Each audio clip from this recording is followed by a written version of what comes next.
Welcome, dear subscribers and curious listeners of my channel. Harry Potter isn't just a book series, it's an entire world, one that shaped more than a single generation. And what's truly amazing is how this world reveals itself anew as we grow older. Some characters we once found unpleasant or simply odd suddenly begin to evoke sympathy and understanding. We start to see their actions differently, notice details we previously overlooked.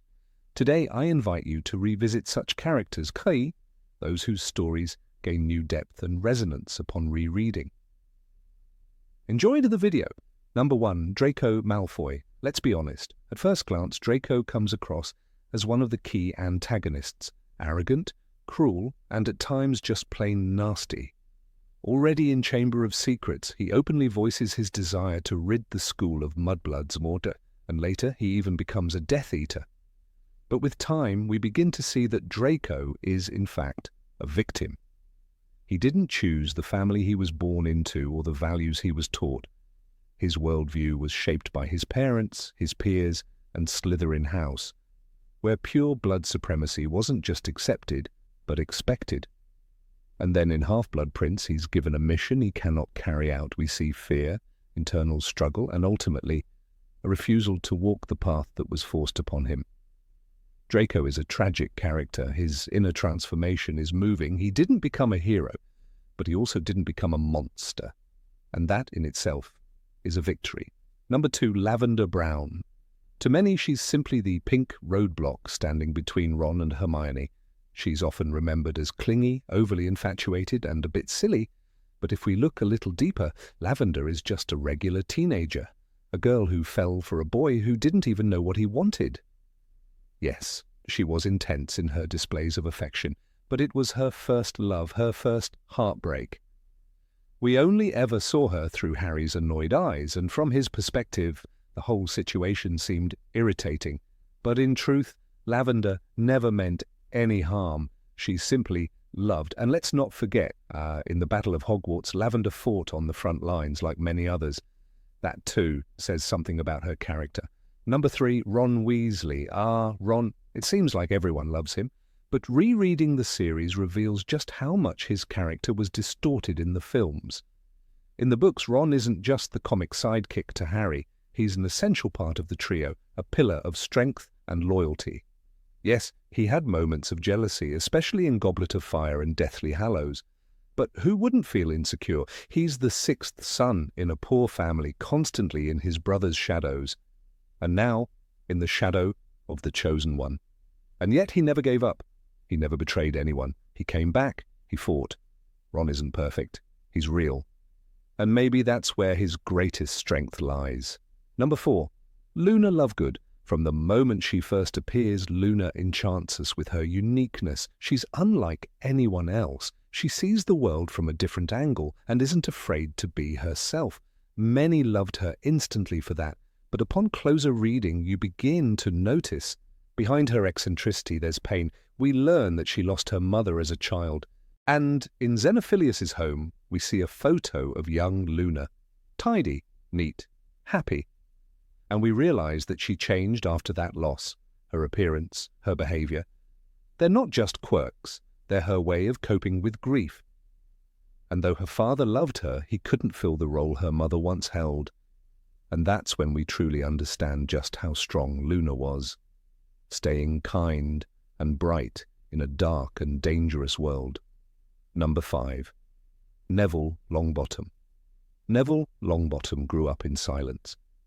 The kind of silence that lives in hospital rooms where his parents no longer recognized him. Tortured by Bellatrix Lestrange, Frank and Alice Longbottom became shadows of who they once were. Neville carried that pain quietly. He wasn't the chosen one. He didn't stand out. He forgot passwords, lost his toad, and trembled under Snape's gaze, but every year he got stronger.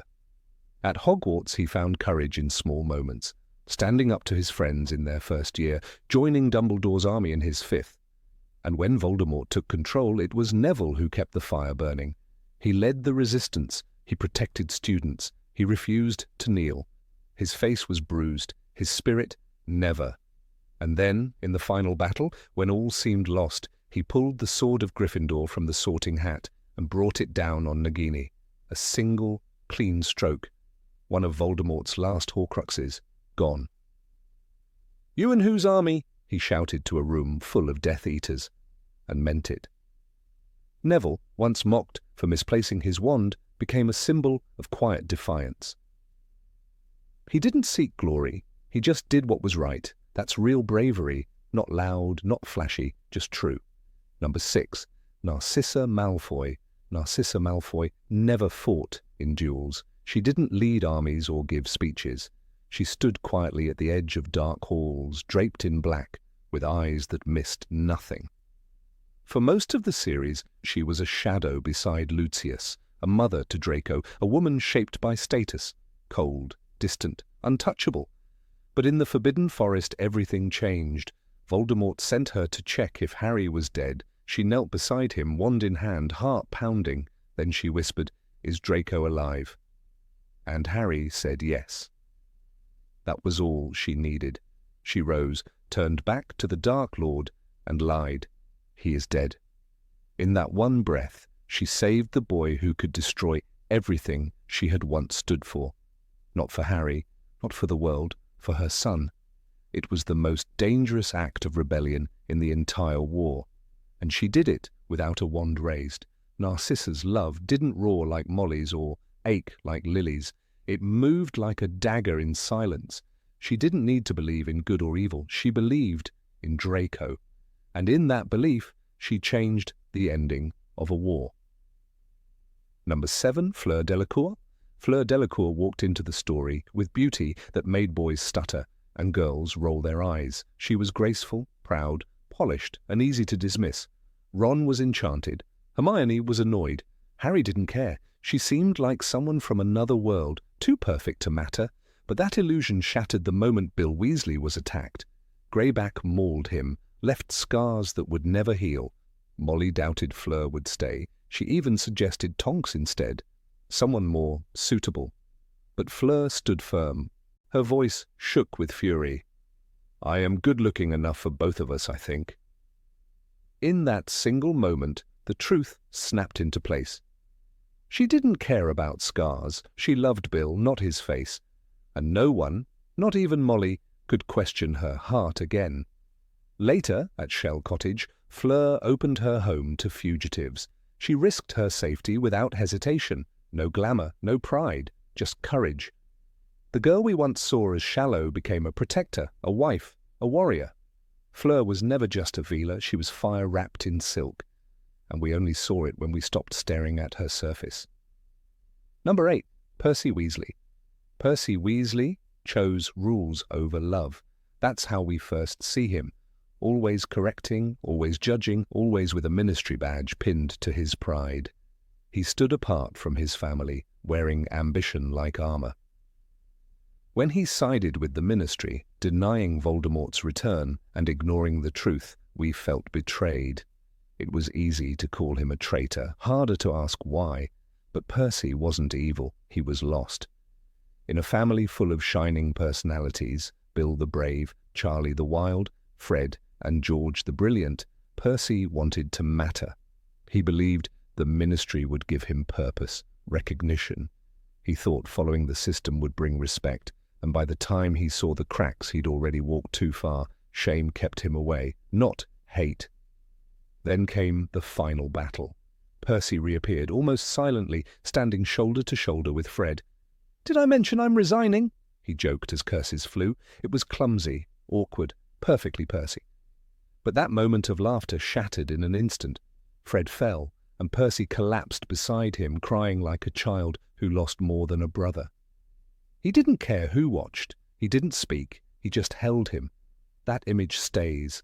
Because it's real. Redemption isn't about grand speeches. It's about showing up when it matters. Percy came back, not to be forgiven, but to fight for what he should have never left.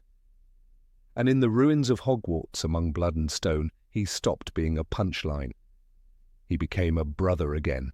Number 9, Minerva McGonagall. Professor McGonagall was always firm. Her voice cut through the Great Hall like a blade. She set rules, gave detentions, and never tolerated foolishness.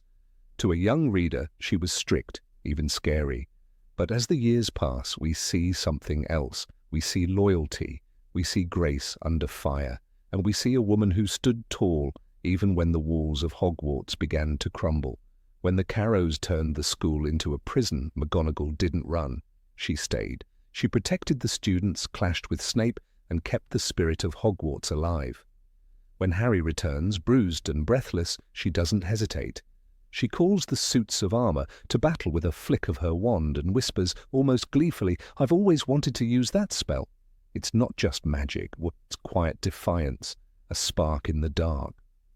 She watched students die, she buried colleagues, but she never lost her humanity. After Fred Weasley's death, when chaos reigns, she is the one who holds the front together, and even in battle she shields children with her own body. She didn't just teach transfiguration, she taught strength, compassion, integrity, not with grand speeches, but with silent courage. Every line she spoke had purpose, every glance, weight. Minerva McGonagall never needed applause. Her power wasn't in theatrics, it was in presence. When the dust settled and Voldemort was gone, she stood in the ruins of the castle. Tired, grieving, but unbroken. That is who she was, not just a professor, not just a witch. She was the spine of Hogwarts, and we only begin to understand her once we've grown strong enough to carry some of her wisdom ourselves. Number 10. Sirius Black. Sirius Black was the kind of man boys dream of growing up to be. Daring, sharp, unforgettable. In youth, he felt like the rebel hero, a wizard with charm and a tragic past. But as adults, we begin to see something else. We see a man arrested at 21, framed by his best friend's murderer. A man who spent 12 years behind Azkaban's bars, listening to the screams of his own mind. He didn't just lose his freedom, he lost the world he belonged to. When Sirius returns, he tries to step back into a life that's long gone. James is dead. Lily is dead. Remus is a stranger now. And Harry, the boy he desperately wants to save, is not his son, not his friend, but a teenager already shaped by pain. Sirius doesn't know how to be an adult in this world. He doesn't know how to be a parent. He gives Harry a mirror and says, "If you ever need me, just use it." But he doesn't teach him how to grieve, because Sirius himself never learned. At Grimmauld Place, we see it clearly. He isn't at peace. He paces like a caged dog, haunted by memories. He clashes with Molly, drinks too much, and smiles too wide. When Harry yells that he's not his father, Sirius answers, "I'm your godfather." But behind that answer is fear. Fear of losing another person he loves. He wants Harry to be James. He wants to relive a past that only lives in his head. But the war won't let him, and neither will time. He dies in a flash of green, a shout, a veil. Bellatrix laughs as he falls, and Harry stands frozen. Sirius didn't die in glory. He died chasing a chance to matter again. He was a hero, yes, but a broken one. And that's why he stays with us, because he was more than brave. He was real. Number 11, Molly Weasley. Molly Weasley was never meant to be a warrior. At first glance, she's Ron's mum. The woman with the knitted sweaters, the comforting meals, and the loud voice echoing through the burrow. As children, we saw her as background warmth, reliable, loving, but simple. But rereading the series as adults, we begin to see something much deeper. Molly isn't just a homemaker, she is the beating heart of the Weasley family, the quiet storm in a world unraveling. She never asked to raise 7 children in a time of war, yet she did every day with fierce patience. She loved her children with a steady, burning fire, not blind, but real. She scolded Fred and George when they went too far, and still helped them open a joke shop. She worried over Percy, but never turned him away. And then came Harry, a boy with no home, no mother. She hugged him before the Quidditch World Cup and said, "You're as good as our son." No fanfare, just love. That kind of kindness is a magic more powerful than any curse. And then came the war, the final battle. And Molly, not an aura, not a member of the Order on the front lines, stepped forward when her daughter Ginny was threatened. Bellatrix Lestrange, the most dangerous witch in Voldemort's ranks, aimed her wand. Molly's voice thundered, "Not my daughter!" It wasn't strategy, it wasn't heroism for applause. It was a mother's love turned into a blade, and in that moment she killed Bellatrix. Not because she wanted to, but because she had to. That's the moment Molly Weasley becomes unforgettable. She did not win battles with spells or politics. She won them in the kitchen, in her letters, in the knitted sweaters with initials, and in the silence after her scream. When Bellatrix fell, the world finally saw what love looks like when it's willing to fight. Number 12. Severus Snape. The first time readers meet Severus Snape, he is a shadow, tall, cloaked, with sallow skin and greasy black hair. He's framed as an antagonist from the very start. In the Great Hall, during Harry Potter's first feast at Hogwarts, Snape glares across the room, and the boy's scar burns.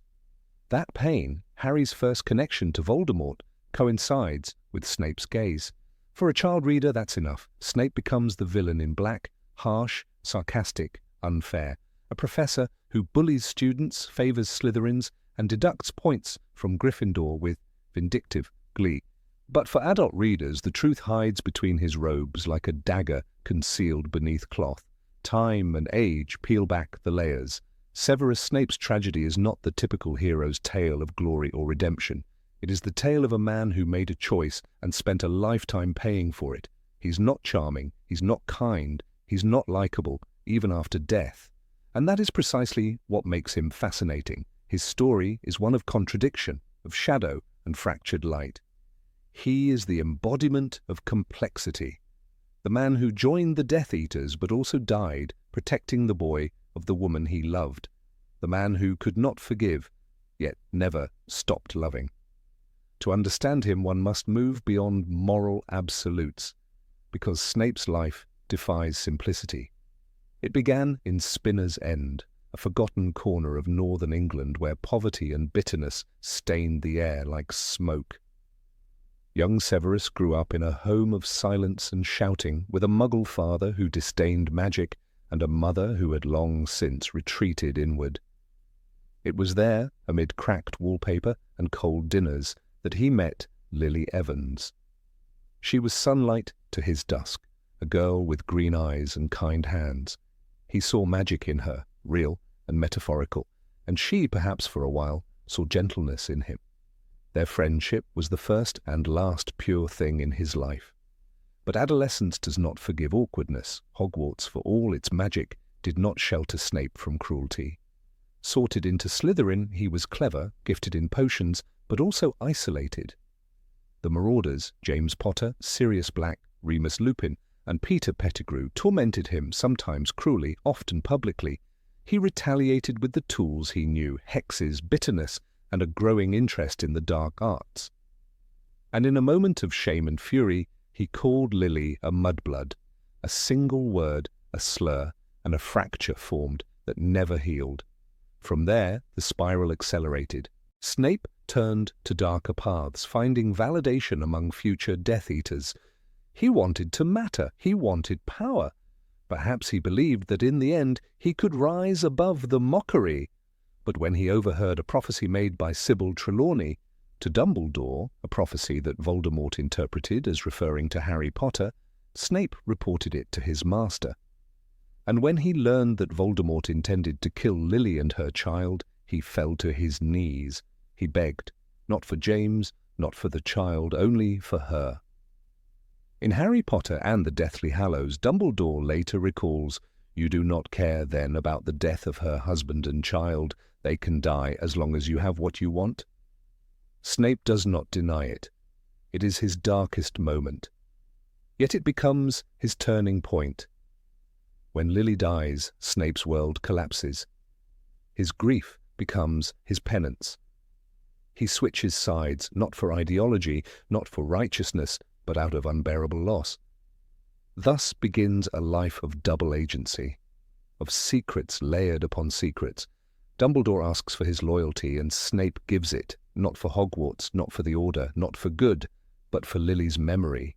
He becomes a spy, a dangerous role, one that forces him to live a lie within a lie. He returns to Voldemort's circle, deceives the most dangerous wizard of the age. And in the meantime, he protects Harry Potter, the boy who looks like James but bears Lily's eyes, the walking, breathing reminder of everything Snape lost. He never seeks gratitude, he never asks to be understood. In fact, he cultivates the opposite. He ensures that Harry dislikes him. He calls him arrogant, lazy, famous for nothing. He punishes him harshly. Yet behind the cruelty there is always a wall of protection. When Quirrell tries to kill Harry during a Quidditch match, Snape is there, muttering counter-curses. When Draco Malfoy nearly kills Katie Bell and curses Ron, it is Snape who acts, who covers, who prevents worse. His actions are often obscured, but they are relentless. Dumbledore, perhaps the only person who knows Snape's full burden, manipulates him as well. When Dumbledore is cursed by the Ring Horcrux, it is Snape who is asked to kill him, not just to end his suffering, but to solidify Voldemort's trust. "Severus, please," Dumbledore whispers before his death, and Snape casts the spell. A mercy-killing, a strategic move, a soul-shattering act. No one sees it that way, least of all the students who watch him flee into the night, dragging Draco with him. Snape becomes headmaster of Hogwarts under the regime of the Carrows, torturers placed by Voldemort. And yet, even then, he tries to protect the students in secret. He places the sword of Gryffindor where Harry can find it. He sends the doe Patronus, Lily's symbol, to guide him. "Always," he says when Dumbledore questions the endurance of his love. That single word, always, reverberates through the story like a hymn. When Voldemort finally kills him, believing that Snape must die so that the Elder Wand may be truly his, he does not die a hero. He dies on a cold floor, alone with Nagini's venom coursing through him. But he does not ask for help, only for Harry to look at him. "Look at me," he gasps, because in those green eyes, Lily's eyes, he sees her once more. That is his final moment. No glory, no redemption, just a dying man clinging to memory. Number 13, Remus Lupin. When Remus Lupin first appears in The Prisoner of Azkaban, asleep on the Hogwarts Express with a tattered cloak and worn briefcase, few students suspect they're looking at one of the bravest and most tragic men to ever walk the halls of Hogwarts. His demeanor is calm, his voice gentle, his presence reassuring. He commands no attention, makes no effort to impress. Yet there's something quietly noble about him, something that draws people in before they even know why. As children, readers love him for being kind. As adults, they mourn for everything he carries in silence. Lupin's tragedy did not begin with war. It began in childhood, before Voldemort's rise, before the Marauders formed, before he ever saw Hogwarts. At 5 years old, Remus was bitten by the werewolf Fenrir Greyback, a monster who targeted the child specifically to punish Remus's father. From that moment on, the boy's life was marked. He was cursed to transform each full moon, his body torn by claws and twisted by pain, becoming something dangerous, something feared. It was not just the physical agony, though that was horrific, it was the isolation that truly wounded him. No playmates, no friends, just silence and locks. When Albus Dumbledore invited him to Hogwarts, it was an act of immense kindness, but also a logistical challenge. The Whomping Willow was planted, the Shrieking Shack prepared as a hiding place. Even among the Marauders, James Potter, Sirius Black, Peter Pettigrew, who would later learn his secret and accept him fully, Remus held back. "I was afraid," he later confesses, "afraid they would hate me." The fear never left him, even when his friends proved their loyalty, even when they became unregistered animagi just to help him through the pain. In his years at school, Remus was the quietest of the four, the observer. James was bold and brilliant, Sirius rebellious and magnetic, Peter meek and desperate to belong. But Remus watched. He kept the others grounded, tried to be their conscience. He knew the weight of being other, and he feared power misused. Still, he let things slide. He never stopped James and Sirius from bullying Severus Snape. He never revealed Peter's cowardice, even when he sensed it. He often chose silence over conflict, a pattern that would follow him into adulthood. When he returns to Hogwarts as the defense against the dark arts teacher, he is a shell of what he once was. Yet he still shines. For Harry Potter, he becomes more than a teacher. He becomes a figure of stability, of compassion. He teaches practical defense, but more than that, he teaches self-worth. He's the only teacher who looks at Neville Longbottom with true encouragement. He helps Harry conjure his first Patronus, patiently and kindly, with unwavering belief in his ability. "You have nothing to be afraid of if you've got someone you trust," Lupin tells Harry. And Harry believes him. But beneath this warmth, Lupin lives in constant fear, not of others, but of himself. He has never stopped believing that he is a danger. Every time the full moon comes, he isolates. He drinks the wolfsbane potion in hopes of suppressing the monster. He hides from affection, from connection, from hope. He keeps a respectful distance from others, convinced that love is something he is not allowed to have. He is a man who punishes himself for existing. When Sirius returns from Azkaban and the Marauders are briefly reunited, it is one of the most bittersweet moments in the series. They embrace like brothers, like soldiers returned from war. But Peter is missing.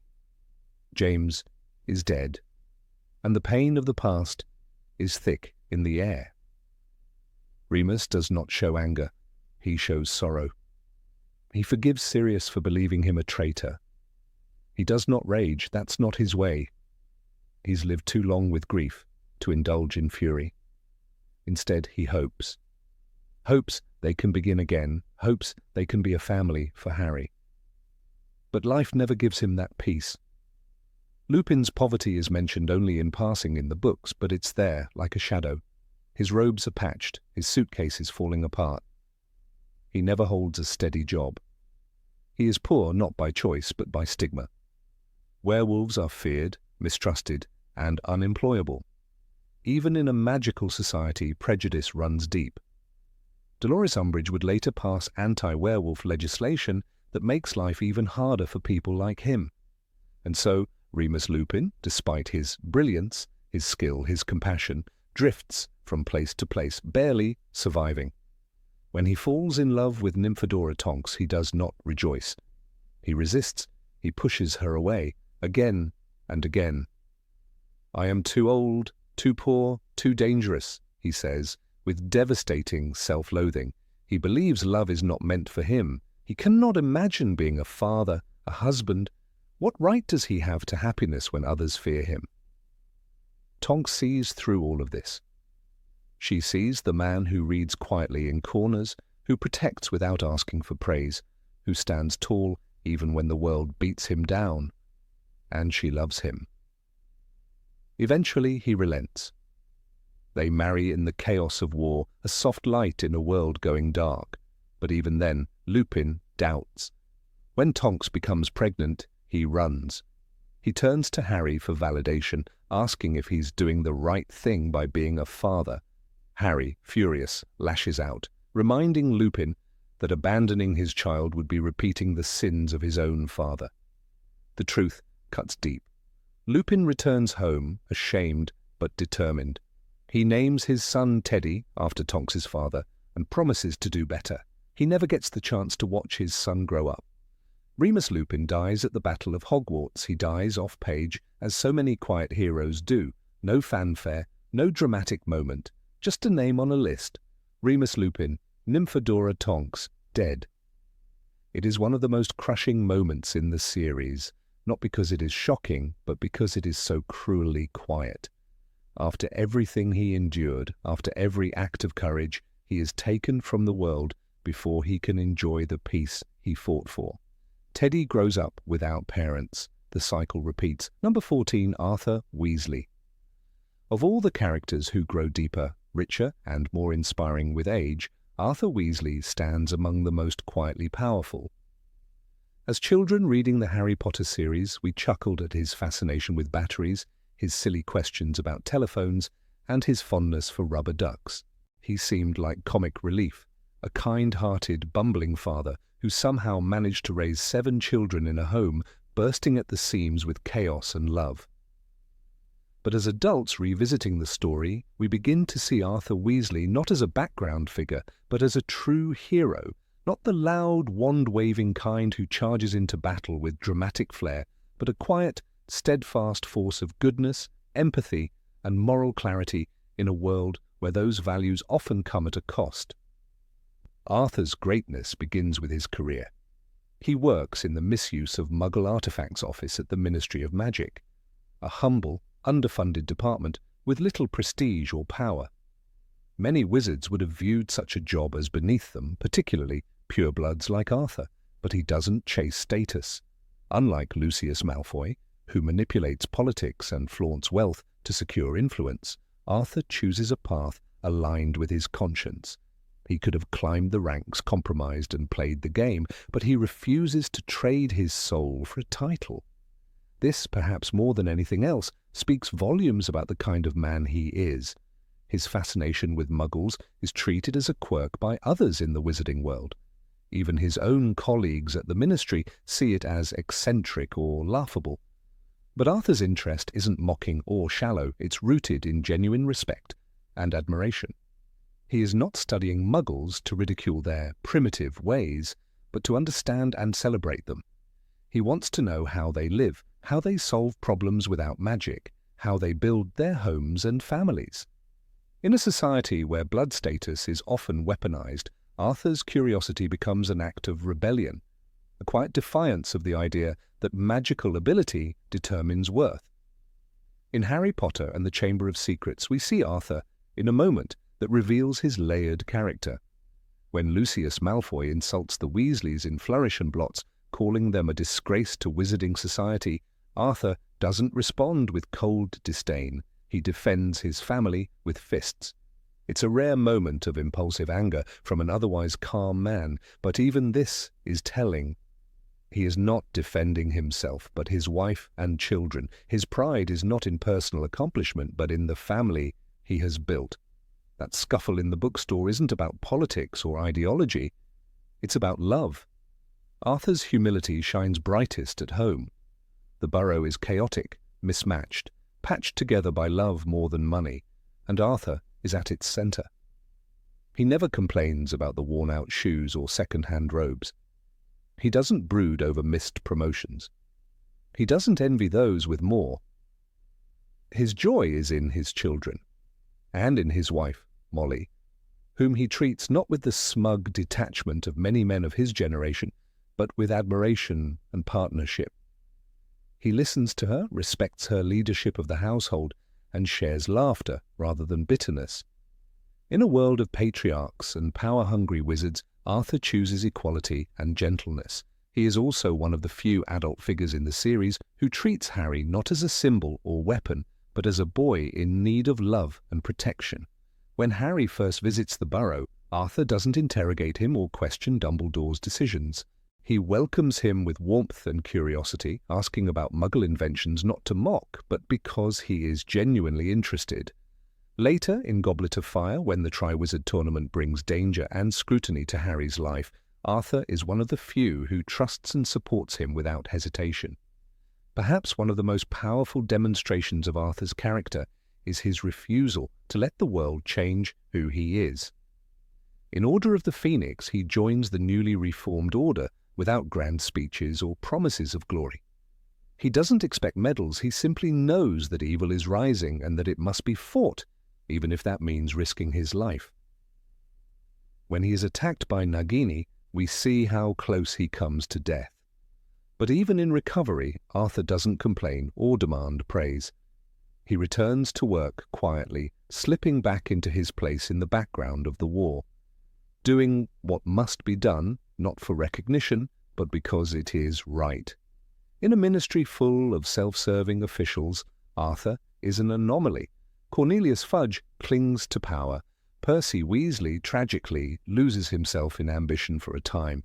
But Arthur remains grounded. He does not betray his principles. He teaches his children, not through lectures, but by example, what it means to be decent. Ron, Fred, George, Ginny, their courage and moral clarity can be traced directly back to Arthur and Molly.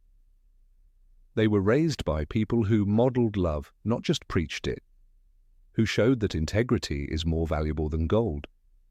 It's telling that even Albus Dumbledore, a man known for his enigmatic ways and grand designs, sees Arthur as a trusted ally. In Half-Blood Prince, he sends Arthur on delicate missions within the Ministry, knowing that his discretion and loyalty are unshakable. Arthur doesn't seek to be a hero, but when the world needs one, he steps forward. He is the kind of man who quietly holds the world together while others are busy trying to reshape it in their image. In Deathly Hallows, when the family is forced to go into hiding, Arthur doesn't lose hope. Even as his home is violated, as war ravages the world, he clings to decency. He doesn't demand vengeance. He doesn't fall into despair. When Harry asks him about the radio broadcasts he runs with other members of the Resistance, Potter Watch, Arthur's involvement is understated but vital. He continues to spread truth and hope, even as others spread fear. Number 15, James Potter.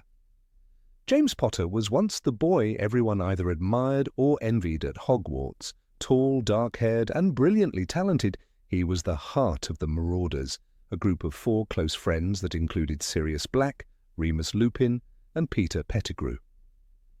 In those early recollections, James is painted with bold, golden strokes.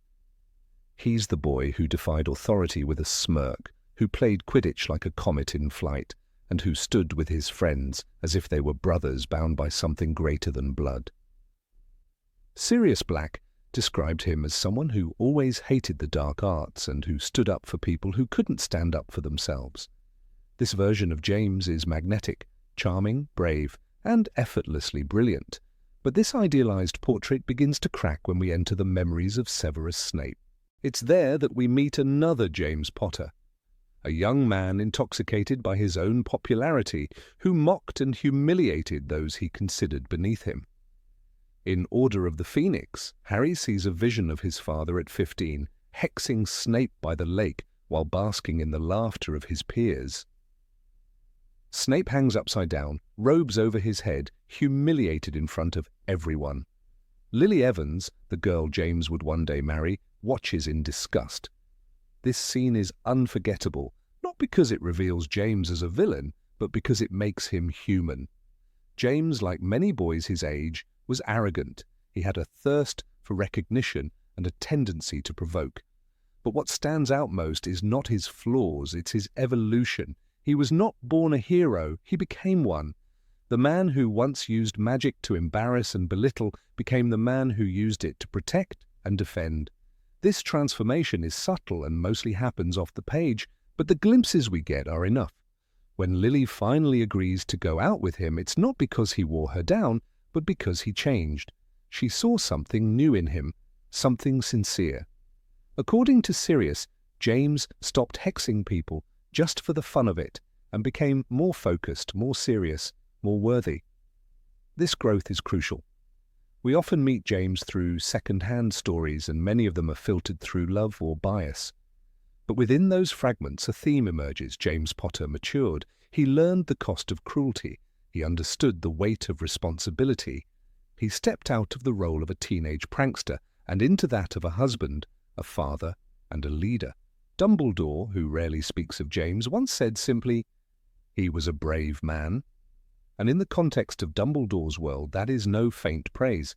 James and Lily were not just victims of Voldemort, they were members of the original Order of the Phoenix. They chose to stand up against a dark force that was swallowing the wizarding world in fear and violence. This choice, made during the First Wizarding War, speaks volumes about James's values. He had everything to lose, a wife, a child, a future, but he still chose to fight. Not for glory, not for vengeance, but because it was right. It's easy to be brave when you have nothing left. It's harder when you have everything. Perhaps the most defining moment of James's life is also the one most often overlooked, the night he died. When Voldemort arrived at Godric's Hollow, James had no wand in hand. He told Lily to take Harry and run, and then he faced death, unarmed, buying his family seconds that might have been the difference between life and death. He didn't pause, he didn't plead, he simply stood in the path of a monster. In that act, all the arrogance of youth dissolved. What remained was courage, pure and clear.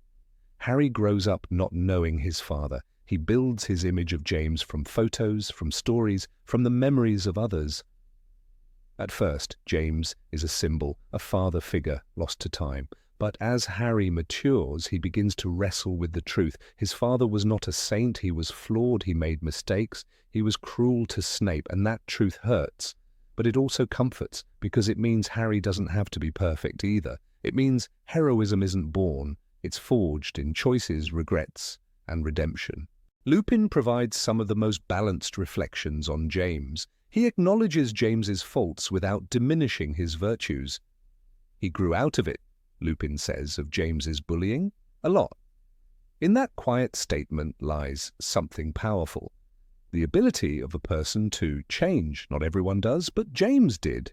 And that makes him more admirable, not less. It's also important to remember the world James grew up in. The 1970s were dark years in the wizarding world.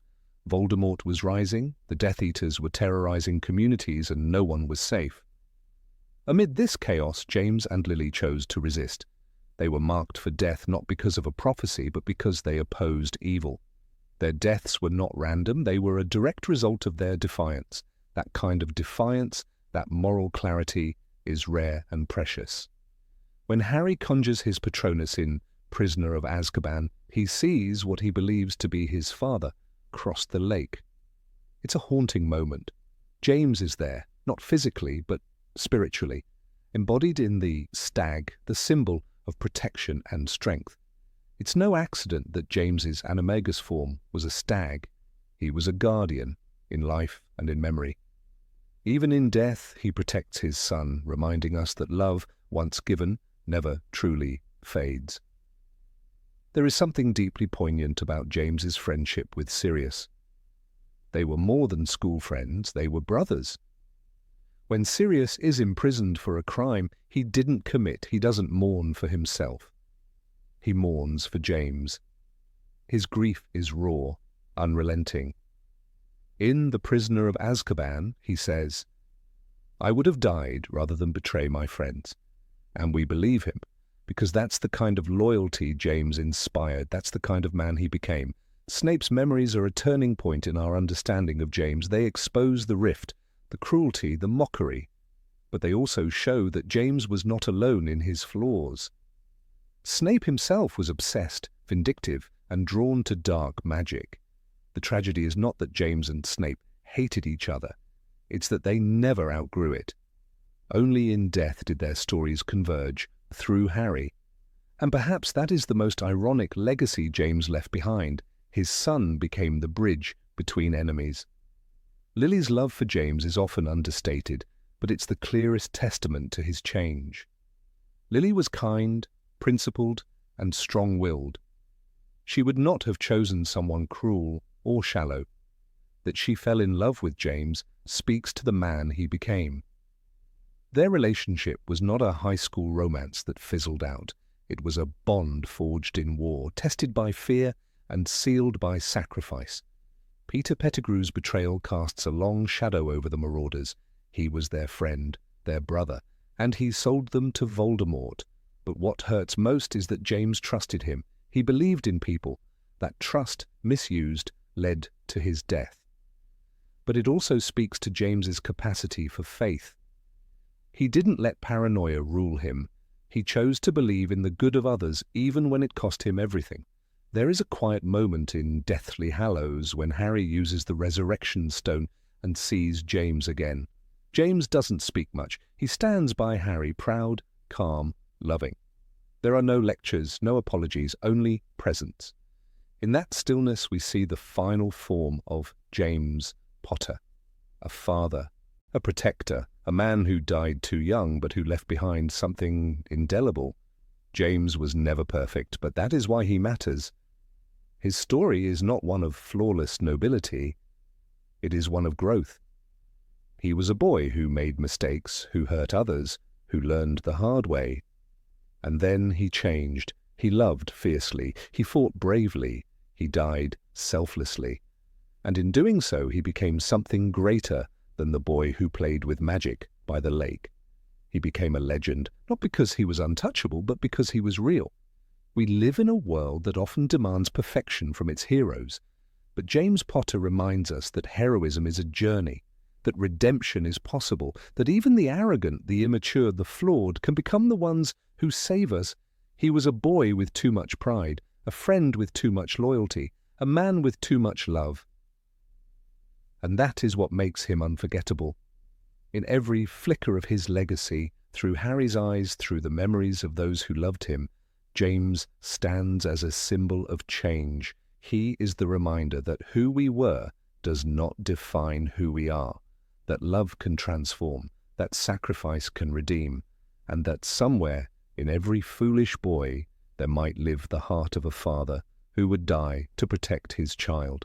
Number 16, Cho Chang. For many readers, Cho Chang was easy to dismiss, a name attached to Harry Potter's first crush. A teary girl in a snowy Hogsmeade cafe, a fleeting subplot overshadowed by grander narratives of magic and war.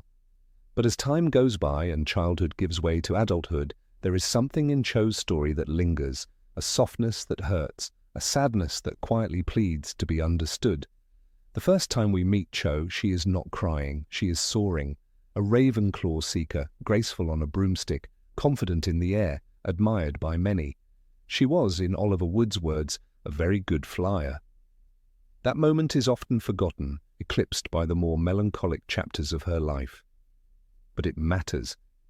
It tells us that Cho had joy once, that she was vibrant, respected, full of promise. She was not born under a cloud of sadness. It descended on her, slowly and painfully, as the world she knew unravelled. Cedric Diggory's death changed everything. One moment, Cho was the girlfriend of the Hogwarts golden boy. The next, she was a grieving teenager trying to make sense of a senseless death. It wasn't just that Cedric died, it was how. "Kill the spare," Voldemort had ordered. As if Cedric didn't matter, as if the light in Cho's life could be extinguished with a flick of a wand and the world would go on. She wasn't ready for that kind of cruelty. Who is at 17? Grief isolates. Cho's sadness becomes a punchline to some readers. But in truth, she was left with no space to mourn. The Ministry was lying. Dumbledore was silent. Harry, the only other witness, became a symbol of political unrest. Cho stood in the middle, mourning Cedric, believing Harry, but surrounded by classmates who whispered and questioned. Her friends expected her to move on, to behave, to not make them uncomfortable. It's no wonder she cried. Her tears were not weakness, they were defiance. In a world where emotional numbness was easier, Cho refused to be hardened. She did not laugh death away. She did not pretend. "She's been crying," Harry noted the first time they met again after Cedric's death. Her vulnerability was visible, raw, and for many too real. But that is what makes her human. She didn't mask her grief with anger or vengeance. She wore it like a cloak, heavy and honest. And then she reached out. To Harry. Perhaps it was a mistake. Perhaps it was inevitable. He was the last person to see Cedric alive. He had survived where Cedric had fallen. It's not hard to see why Cho gravitated toward him. But Harry was not ready. He didn't understand grief, not in the way Cho needed him to. He was consumed with his own nightmares, his own fears, his own role in a war he didn't ask for. They collided rather than comforted. Their kiss in the room of requirement was awkward, damp with tears. She was crying, Harry told Ron. How was I supposed to know what to do? And in that moment we see it clearly. This was not a love story. This was two broken children searching for warmth in the cold. Cho wasn't trying to replace Cedric. She was trying not to drown. Harry, too, was lost. They found each other in a storm and the ship couldn't hold. It's easy to mock teenage heartbreak. It's even easier to mock teenage girls in grief. But Cho's story deserves more than ridicule. She didn't choose to be a symbol. She didn't volunteer to be Harry's first. She was a young woman in pain, navigating love, loyalty, and loss in a school that was becoming a battlefield. and she did it with more courage than she's often credited for. She joined Dumbledore's army. That alone speaks volumes. Cho knew the risks. Her mother worked at the ministry. Her family could have suffered. But she chose to fight. She chose to believe in something bigger than herself.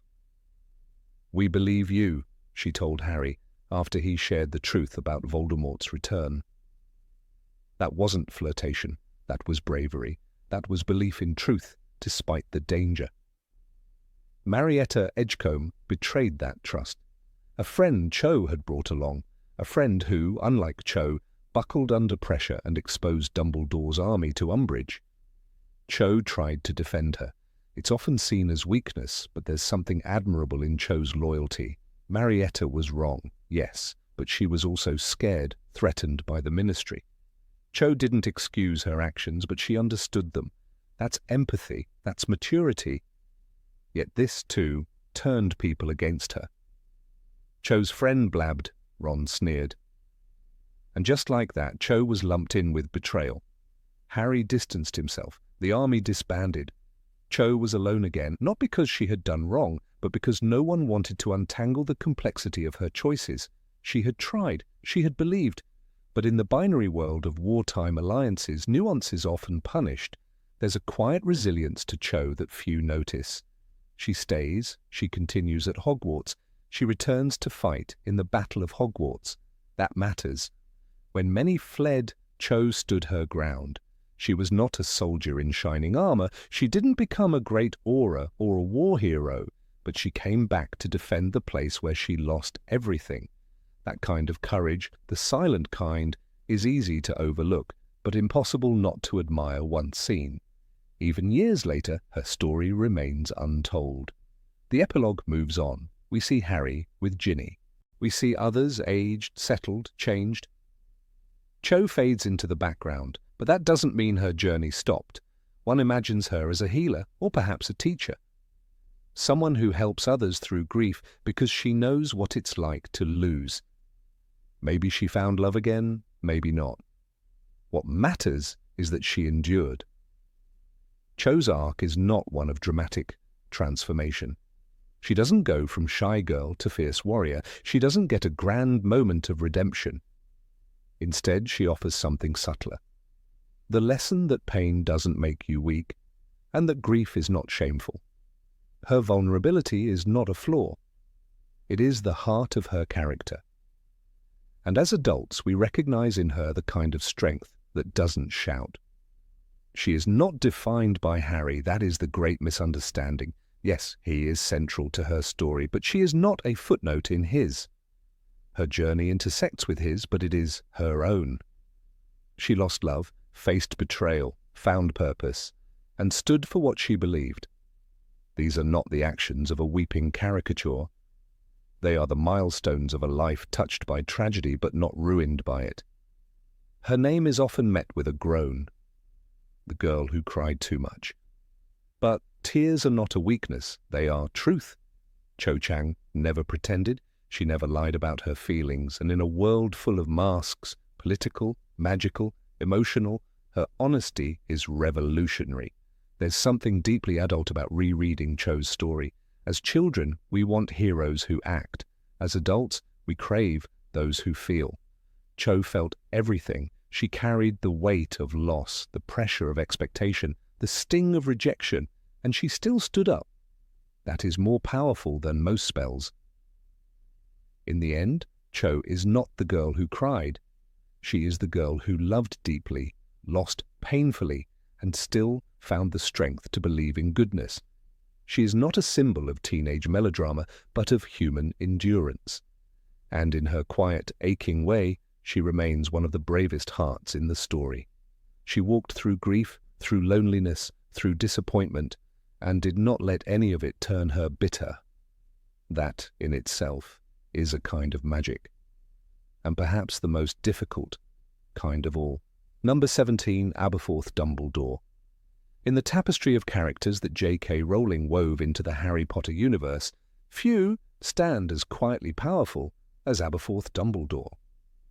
While his older brother, Albus, became a legend, a man of dazzling intellect and near-mythical influence, Aberforth remained in the shadows, almost forgotten. But it is precisely in this space of silence that his humanity thrives. Aberforth is not a man of grand speeches or noble illusions. He is a man who hurts, who remembers, and who, despite everything, chooses to act with kindness.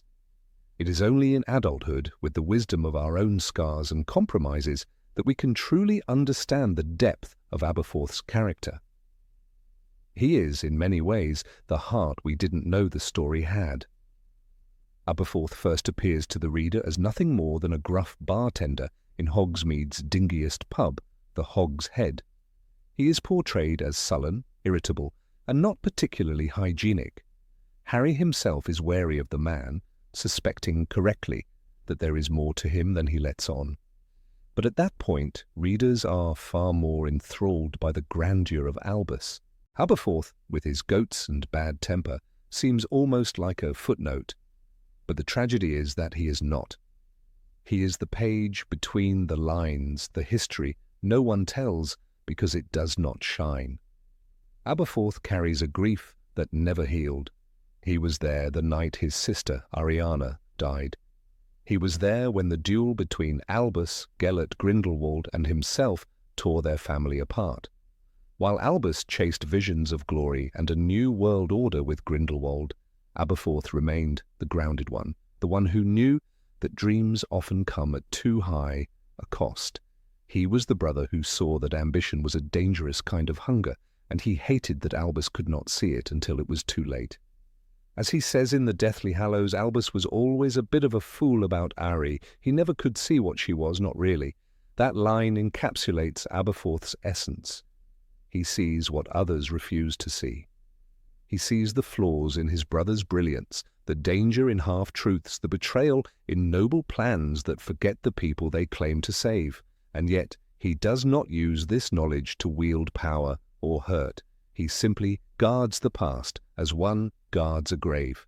When Harry, Ron, and Hermione arrive at the Hog's Head, near the climax of the series, fleeing the chaos at Hogwarts, it is Aberforth who shelters them. Not because he believes in the glory of their mission, he doesn't. He is deeply skeptical of their quest to destroy Voldemort's Horcruxes. He calls it madness, folly even, but despite his disbelief, he gives them refuge. And more than that, he sends Dobby to rescue the prisoners from Malfoy Manor. It was Aberforth, not a hero in golden armor, who gave the house elf the tools to defy death itself in the name of freedom.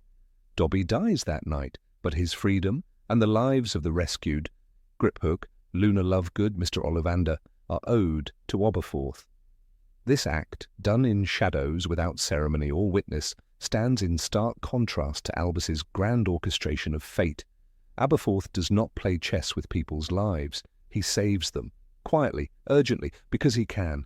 Aberforth's kindness is not the soft, poetic kind. It is the rough kindness of calloused hands and weary eyes. He speaks bluntly without sugarcoating. He does not inspire armies with stirring words, but he is always there when it matters. In the final battle at Hogwarts, Aberforth fights, not for an ideal, not for a prophecy. He fights because it is right. He fights because he cannot do otherwise. And when you see him among the defenders, casting spells and shielding students, you realize this man who never wanted a war has chosen to protect those who do. His relationship with his brother is perhaps the most complex thread in his life. Aberforth never forgave Albus for Ariana. He says so plainly. And in truth, how could he? Albus left him to care for their unstable sister, while he corresponded with Grindelwald about the greater good. It was Aberforth who fed her, who watched over her during fits, who knew her not as a symbol of lost innocence, but as a person.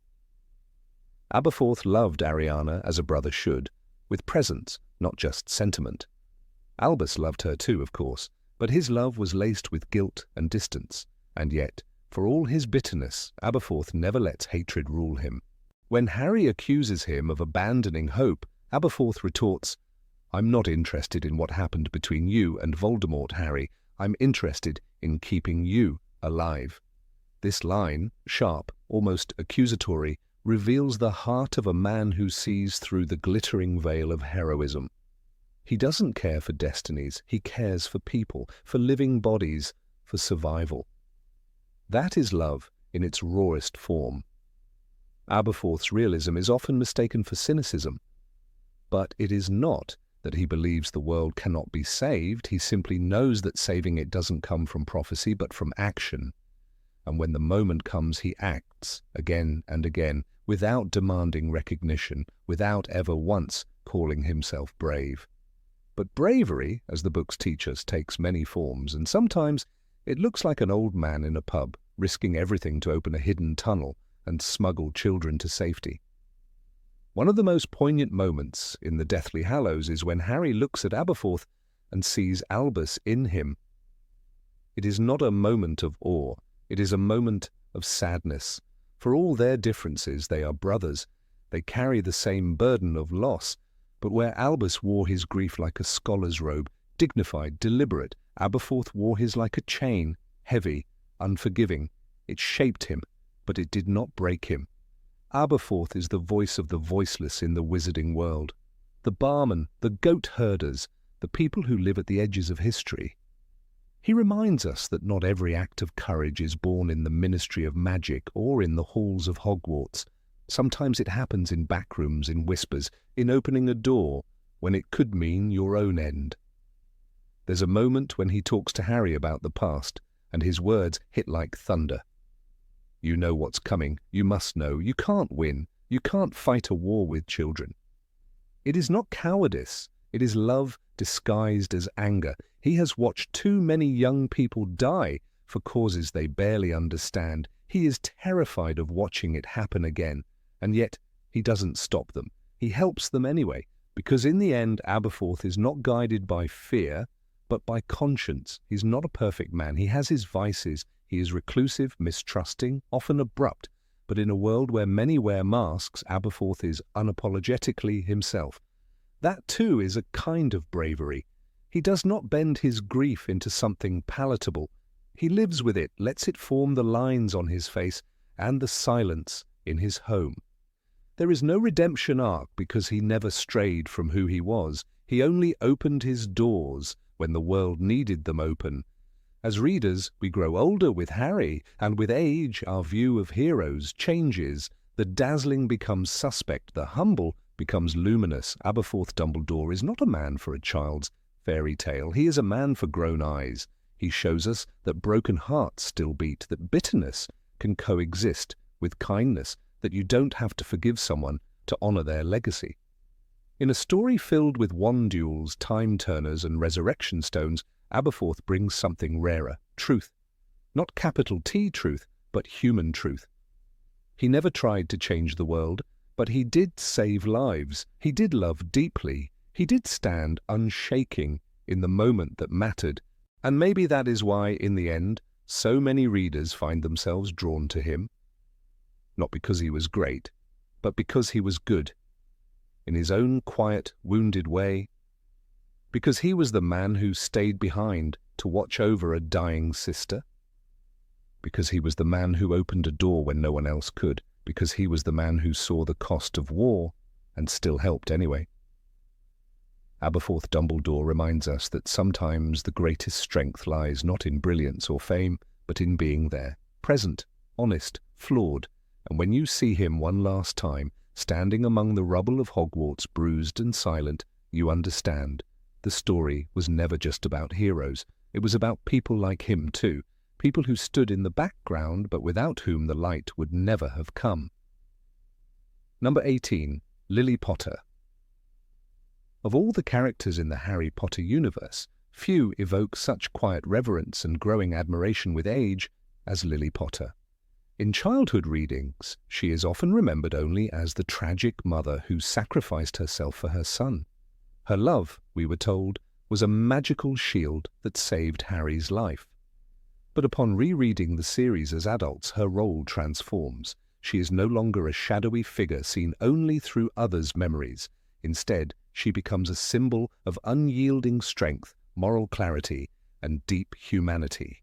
Lily's choices, subtle but seismic, ripple through the story with power far beyond her brief presence in life. Born Lily Evans, a Muggle-born girl with fiery red hair and a sharp wit, she grew up in a world that didn't understand her. Her sister, Petunia, rejected her out of jealousy and fear. It's easy to dismiss Petunia's cruelty as mere sibling rivalry, but Lily's gentle responses, her enduring hope that her sister might still love her, reveal an emotional resilience and kindness that are rare even among adults. She carried this same grace into the wizarding world, never allowing bitterness to harden her. When the world around her fractured into war and suspicion, she held on to compassion. One of the most revealing windows into Lily's strength lies in her early friendship with Severus Snape. He was awkward, isolated, and came from a troubled home. Lily didn't turn away. She saw him, not the greasy-haired boy with second-hand robes, but the person he was trying to become. It's significant that Snape's love for her endured his entire life, twisted and painful as it became, because Lily saw his worth before anyone else did. But she also knew where to draw the line. When he called her a mudblood, she didn't excuse it. She didn't explain it away. She stood up and walked away. Her boundaries were clear and her principles unshakable. In The Prince's Tale, the memories Snape gives Harry offer a heartbreaking glimpse into Lily's quiet defiance. In one scene, young Lily gently questions the cruelty of the Slytherins, challenging Snape's growing alignment with dark ideas. "You're calling someone else a mudblood? Have you looked in a mirror lately?" she once asked, not with malice, but with truth. Her disappointment cut deeper than anger. It was a reflection of her moral compass, pointing always toward justice and dignity. She chose James Potter, a boy who at first seemed brash and arrogant, but who grew into someone worthy of her. This choice wasn't just about romance, it was about alignment. Lily recognized growth and sincerity in James, and she valued them over pride or history. She didn't cling to her past with Snape when it turned toxic. She moved forward, choosing a man who stood for the Order of the Phoenix, for protection of the innocent, for love. Even in her time at Hogwarts, Lily was respected not merely for her beauty or intelligence, but for her empathy.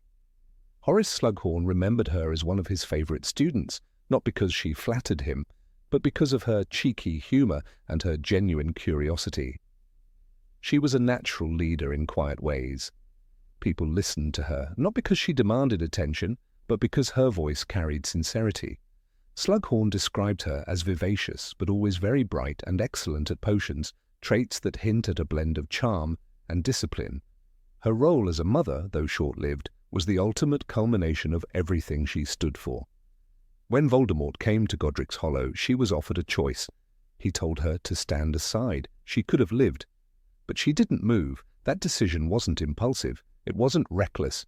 It was the final, deliberate act of a woman who lived her life anchored in love. Her death wasn't just a mother's sacrifice. It was a moral stand against evil. The spell Voldemort used was supposed to be absolute, invincible. But it failed, not because of technical error, but because love, when chosen with courage, can rewrite even the darkest magic. To have been loved so deeply, even though the person who loved us is gone, will give us some protection forever, Dumbledore tells Harry.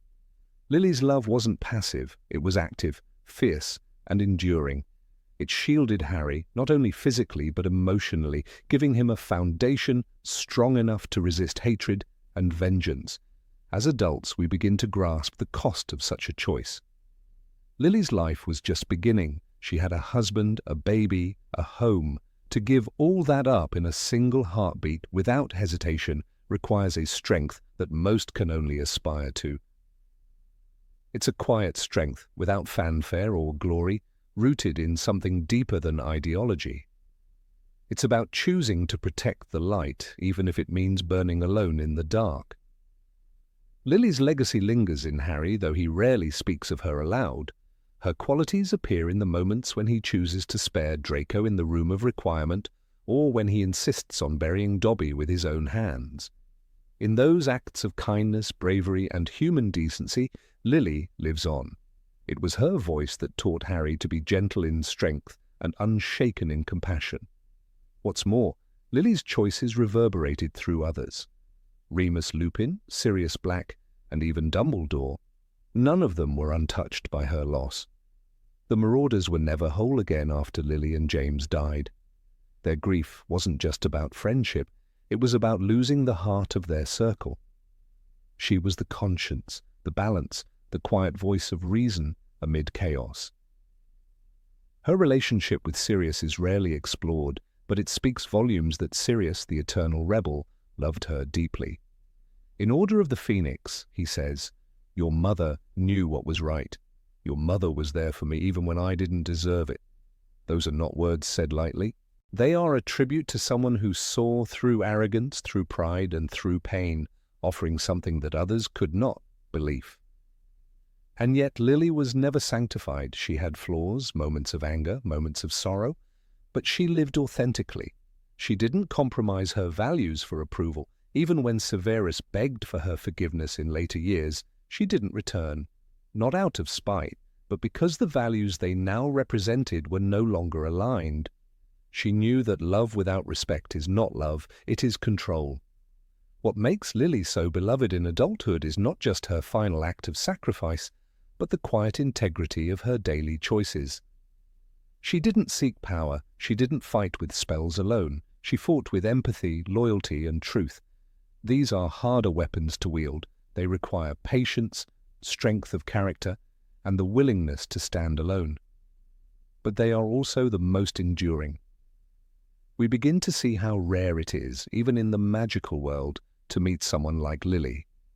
She did not hunger for recognition. Her actions, though unglamorous, were powerful.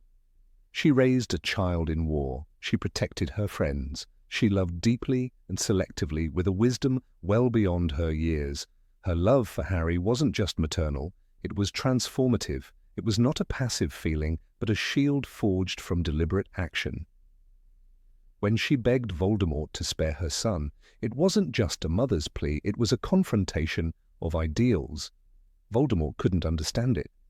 And that was his downfall. Lily's story reminds us that real strength often looks like quiet resistance, like staying kind in a world that rewards cruelty, like choosing compassion over revenge, like leaving behind comfort to protect what's right. She didn't win wars, she didn't sit in power, she didn't leave grand speeches, but she shaped the world with her presence. In a world that glamorizes explosive heroics, Lily's impact whispers across pages with surprising weight. Her death was a tragedy, but her life was a triumph. She is not remembered because she died. She is remembered because of how she lived and what she stood for, even when no one was watching. She was, in every way, the heart of the resistance. As adults, we finally see her, not as a background figure in Harry's story, but as a main character in her own right. Not just a mother or a martyr, but a woman who made hard choices and lived with grace. Her strength was not in battle, but in belief. Her magic was not just in her wand, but in her will. The story of Harry Potter is not just a tale of a boy who lived, but of a woman who loved him enough to die, and, more profoundly, to live rightly until that day. Lily Evans Potter, once a girl from a small town, became the unseen architect of Voldemort's defeat, not through force, but through the kind of love that outlives death. If there is a character whose light grows brighter with age, it is Lily. As children, we saw her as a symbol. As adults, we recognize her as a hero, not in spite of her softness, but because of it. Her legacy is not carved in stone or sung in victory. It is found in the quiet moments of courage, in the choice to be kind, and in the belief that love, real, hard, painful love, is the most powerful magic of all. Number 19. Hagrid. There are characters in the Harry Potter series who dazzle us with their brilliance, their cunning, or their power. But then there are those whose value doesn't hit us in childhood, but rather grows over time. Like a melody, we only begin to appreciate when we've lived long enough to understand its notes. Rubeus Hagrid is such a character. As children, we saw him as a lovable, clumsy half-giant with a fondness for dangerous creatures. But as adults, we begin to realize that Hagrid is not just the gentle keeper of keys and grounds at Hogwarts. He is a deeply resilient soul, a symbol of enduring kindness in a world that often forgets how hard that is to maintain. Hagrid's life begins with loss. His mother, Fridwulfa, abandons him as a baby. He is raised by his wizard father, a man so small he could sit on Hagrid's shoulder. The boyhood image of this massive child and his tiny father is not just touching. It is tragic. Then at the age of 12, Hagrid is expelled from Hogwarts.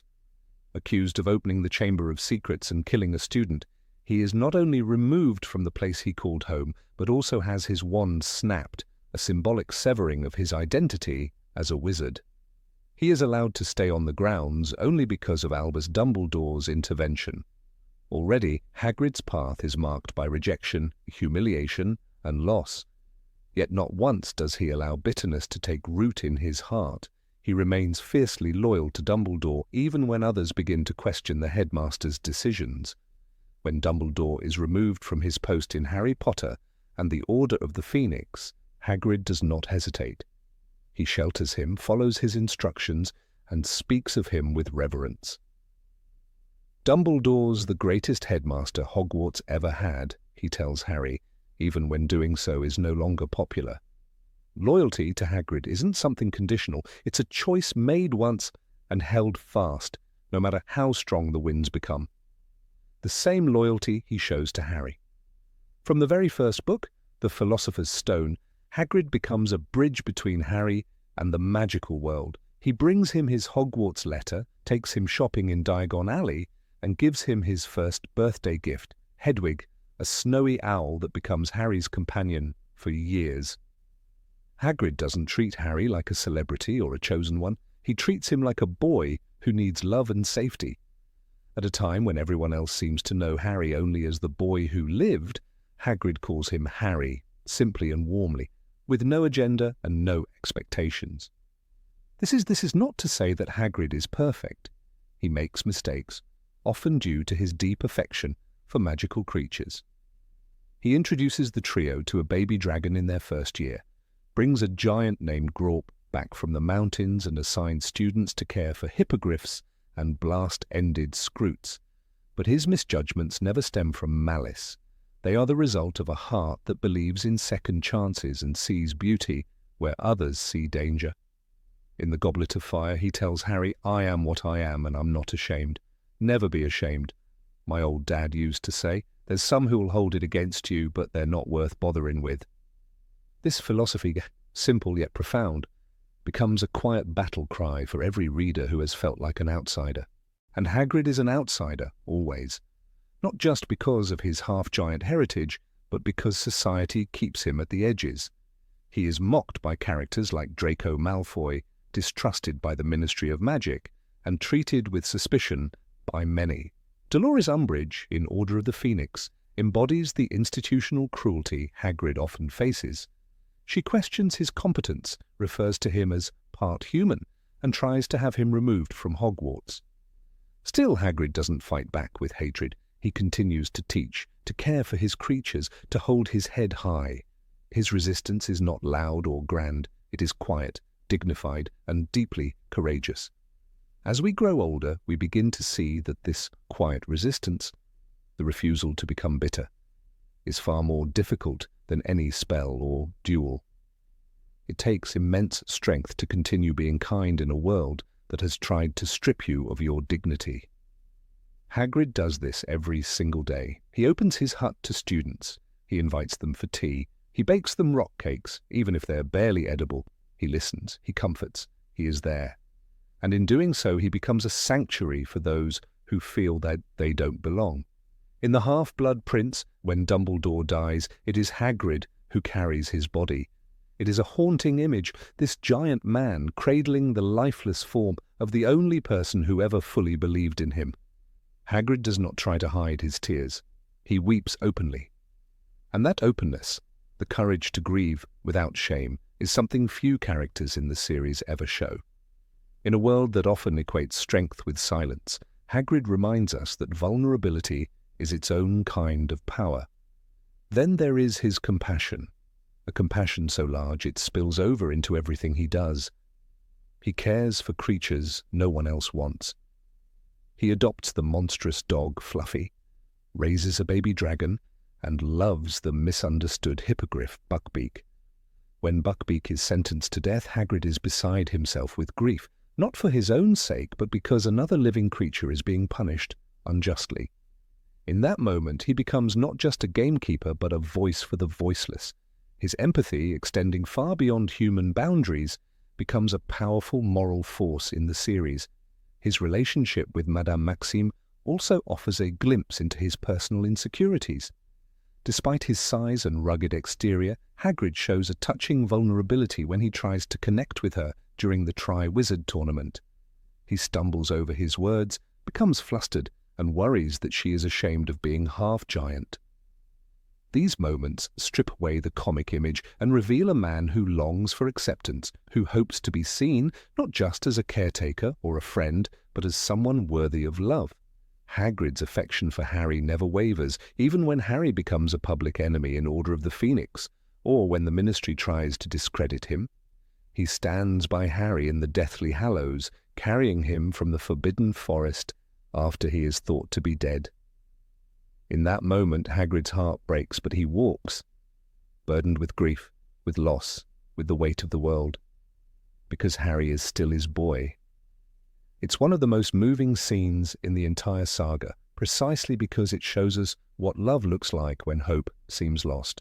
Even when Hagrid disappears from the later parts of the final book, his presence never vanishes from the reader's heart.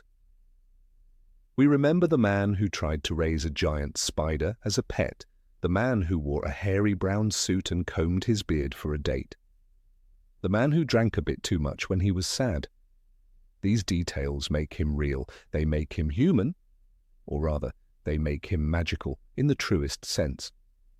Because magic, as Dumbledore himself implies, is not just in spells and wands, it is in loyalty, in love, in the ability to keep going despite everything. Hagrid is also a portrait of what it means to find purpose outside of power. He never becomes a great wizard. He never sits in positions of authority. He doesn't command armies or change laws. And yet, his impact on the lives of others is immense. He makes the world kinder by existing in it. He reminds us that greatness is not measured by accolades, but by the lives you touch along the way.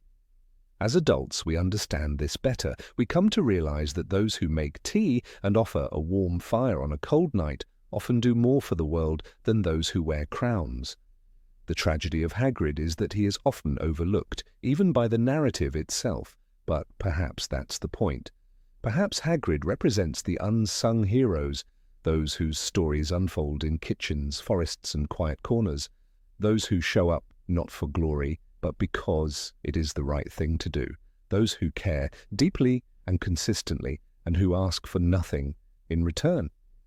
The older we get, the more we see. These are the people who hold the world together. There's a moment in The Philosopher's Stone when Hagrid says to Harry, "I'd trust Hagrid with my life." At the time, it's just a line, but in the context of everything that follows, it becomes a profound truth. Hagrid is the kind of man you can trust with your life, because he will never abandon you, never betray you, and never stop believing in you even when you no longer believe in yourself. Looking back on the series as adults, we begin to appreciate Hagrid not as comic relief, but as a moral centre, a lighthouse in a storm, a man who lost so much and yet gave so freely. His story isn't just a side plot, it is a lesson in resilience, in tenderness, in the enduring power of choosing kindness over cruelty again and again. Hagrid is the heart of Hogwarts, not its power, not its intellect, but its soul. And when we reread the books as adults, we feel something stir when we reach his chapters. Not just nostalgia, but something deeper, a recognition of someone who reminds us what goodness really looks like. He may not have finished his schooling, he may not cast grand spells, but make no mistake, Rubeus Hagrid is one of the greatest wizards to ever walk the halls of Hogwarts, not because of the magic he performs, but because of the magic he is. Number 20, Dudley Dursley. Who would have thought it, of all the characters in J.K. Rowling's richly woven tapestry of heroes, villains, and those caught somewhere in between, Dudley Dursley would be the one to capture our adult sympathy. Not Remus Lupin with his tragic nobility, nor even Draco Malfoy with his angst-laced struggle. No, Dudley, the very embodiment of spoiled cruelty in childhood, somehow emerges as one of the saga's most subtle, redemptive figures. And this, perhaps, is the story's quietest miracle. In the first few books, Dudley is a caricature of gluttony and bullying, a grotesque portrait of indulgence without boundaries. He has more birthday presents than he can count, a second bedroom to store his broken toys, and a fierce sense of entitlement that makes even his parents seem dim in comparison. When we first meet him in Philosopher's Stone, he's counting his gifts and howling about getting fewer than last year. He punches, yells, mocks. He's the golden boy in the Dursley household. Golden in the worst sense, polished with lies, protected from reality, and encouraged to rot from within. But then something changes, not suddenly, not dramatically. There is no climactic conversion or explosive apology. The boy who once delighted in tormenting Harry, who ran from magical words as though they were diseases, does not get a redemption arc dressed in glory. Instead, he gets something far rarer, a quiet growth, a human one. One that readers often miss until they look back and ask, wait, what happened to Dudley? By order of the Phoenix, we are offered our first unexpected glimpse. Harry is walking with Dudley through Little Whinging, a forced, tense coexistence. Dudley has grown up into a more athletic figure, involved in boxing, his parents' latest obsession, proud that their son now intimidates in an even more refined way. But then it happens. A shadow crosses the evening sky, the air grows cold, Dementors attack. For the first time in his life, Dudley feels fear, not the ordinary fear of being caught, not the petty panic of a boy who's lost a toy, but the soul-wrenching despair of having one's happiness drained by forces unseen. He is helpless, he's terrified, he is just a boy. This scene, often overlooked in discussions of Dudley's character, is crucial. It peels away the layers of false strength he's built over the years. His boxing, his taunts, his bravado, they crumble. He becomes, in that moment, what he's always been beneath the surface, a child who was never taught love, only power. The Dementors expose not only his fear, but the emptiness that years of indulgence have carved into him. And he's shaken. Not just physically, but spiritually. He doesn't know what happened, but he knows something did. Following this event, the narrative leaves us a series of breadcrumbs, small gestures almost missable, that signaled transformation. At the beginning of Half-Blood Prince, Harry notes that Dudley no longer treats him with open hostility. They don't speak much, but there is no more name-calling, no more pranks. It's as if, after encountering the Dementors, Dudley has begun to reconsider what matters, even if he lacks the language to express it. His silence becomes a kind of apology. And then comes Deathly Hallows, one of the briefest scenes in the book, and yet among the most emotionally charged. Harry is about to leave Privet Drive forever. The Dursleys are being escorted into hiding by the Order for their protection. Vernon remains suspicious, Petunia confused and tight-lipped. But Dudley stays behind, and he says something extraordinary. "I don't think you're a waste of space." 5 words, but 5 that echo louder than any spell. Harry is stunned. We are stunned. It is not just what Dudley says. It is that he says it at all. For someone raised in an environment where affection was conditional and narrow, where being different was cause for punishment, this simple declaration is a thunderclap of growth. It takes courage. It takes reflection. Dudley, the bully of the cupboard under the stairs days, has looked at Harry, not the boy with a scar, not the freak his parents feared, but the cousin who saved his life, and he chooses to honor that. Rowling later elaborated in interviews that the two boys would later part on awkwardly friendly terms, exchanging Christmas cards and keeping a distant, polite relationship. In the final moments of their childhood together, Dudley offers Harry a parting gift, a mug. To many this may seem like a strange gesture bordering on comical, but it is, in fact, profound. A mug is something homely, something normal. Dudley, in his own way, is saying, "I see you as family now. I don't have the words, but here is something I can give you from my world to yours." It's easy to overlook this gesture. It doesn't sparkle with magic. It doesn't involve prophecy or sacrifice.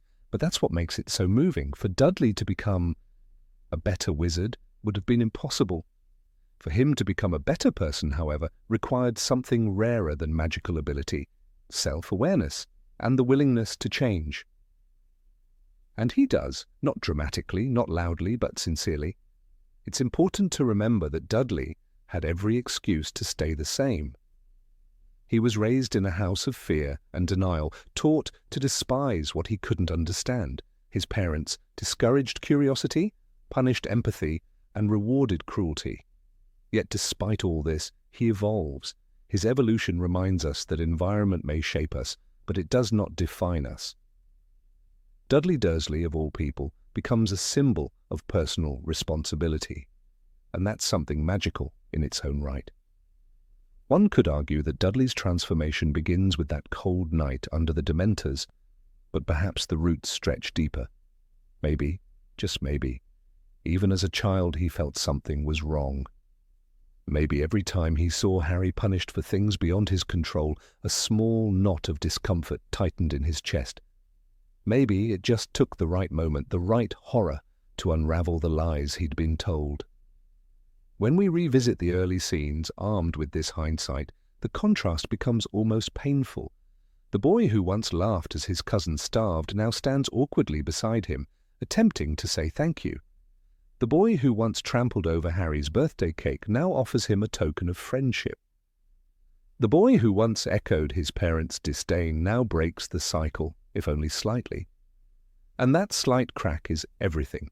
It's tempting, in stories of good and evil, to look for dramatic turnarounds. Severus Snape's hidden love, Regulus Black's final act of defiance.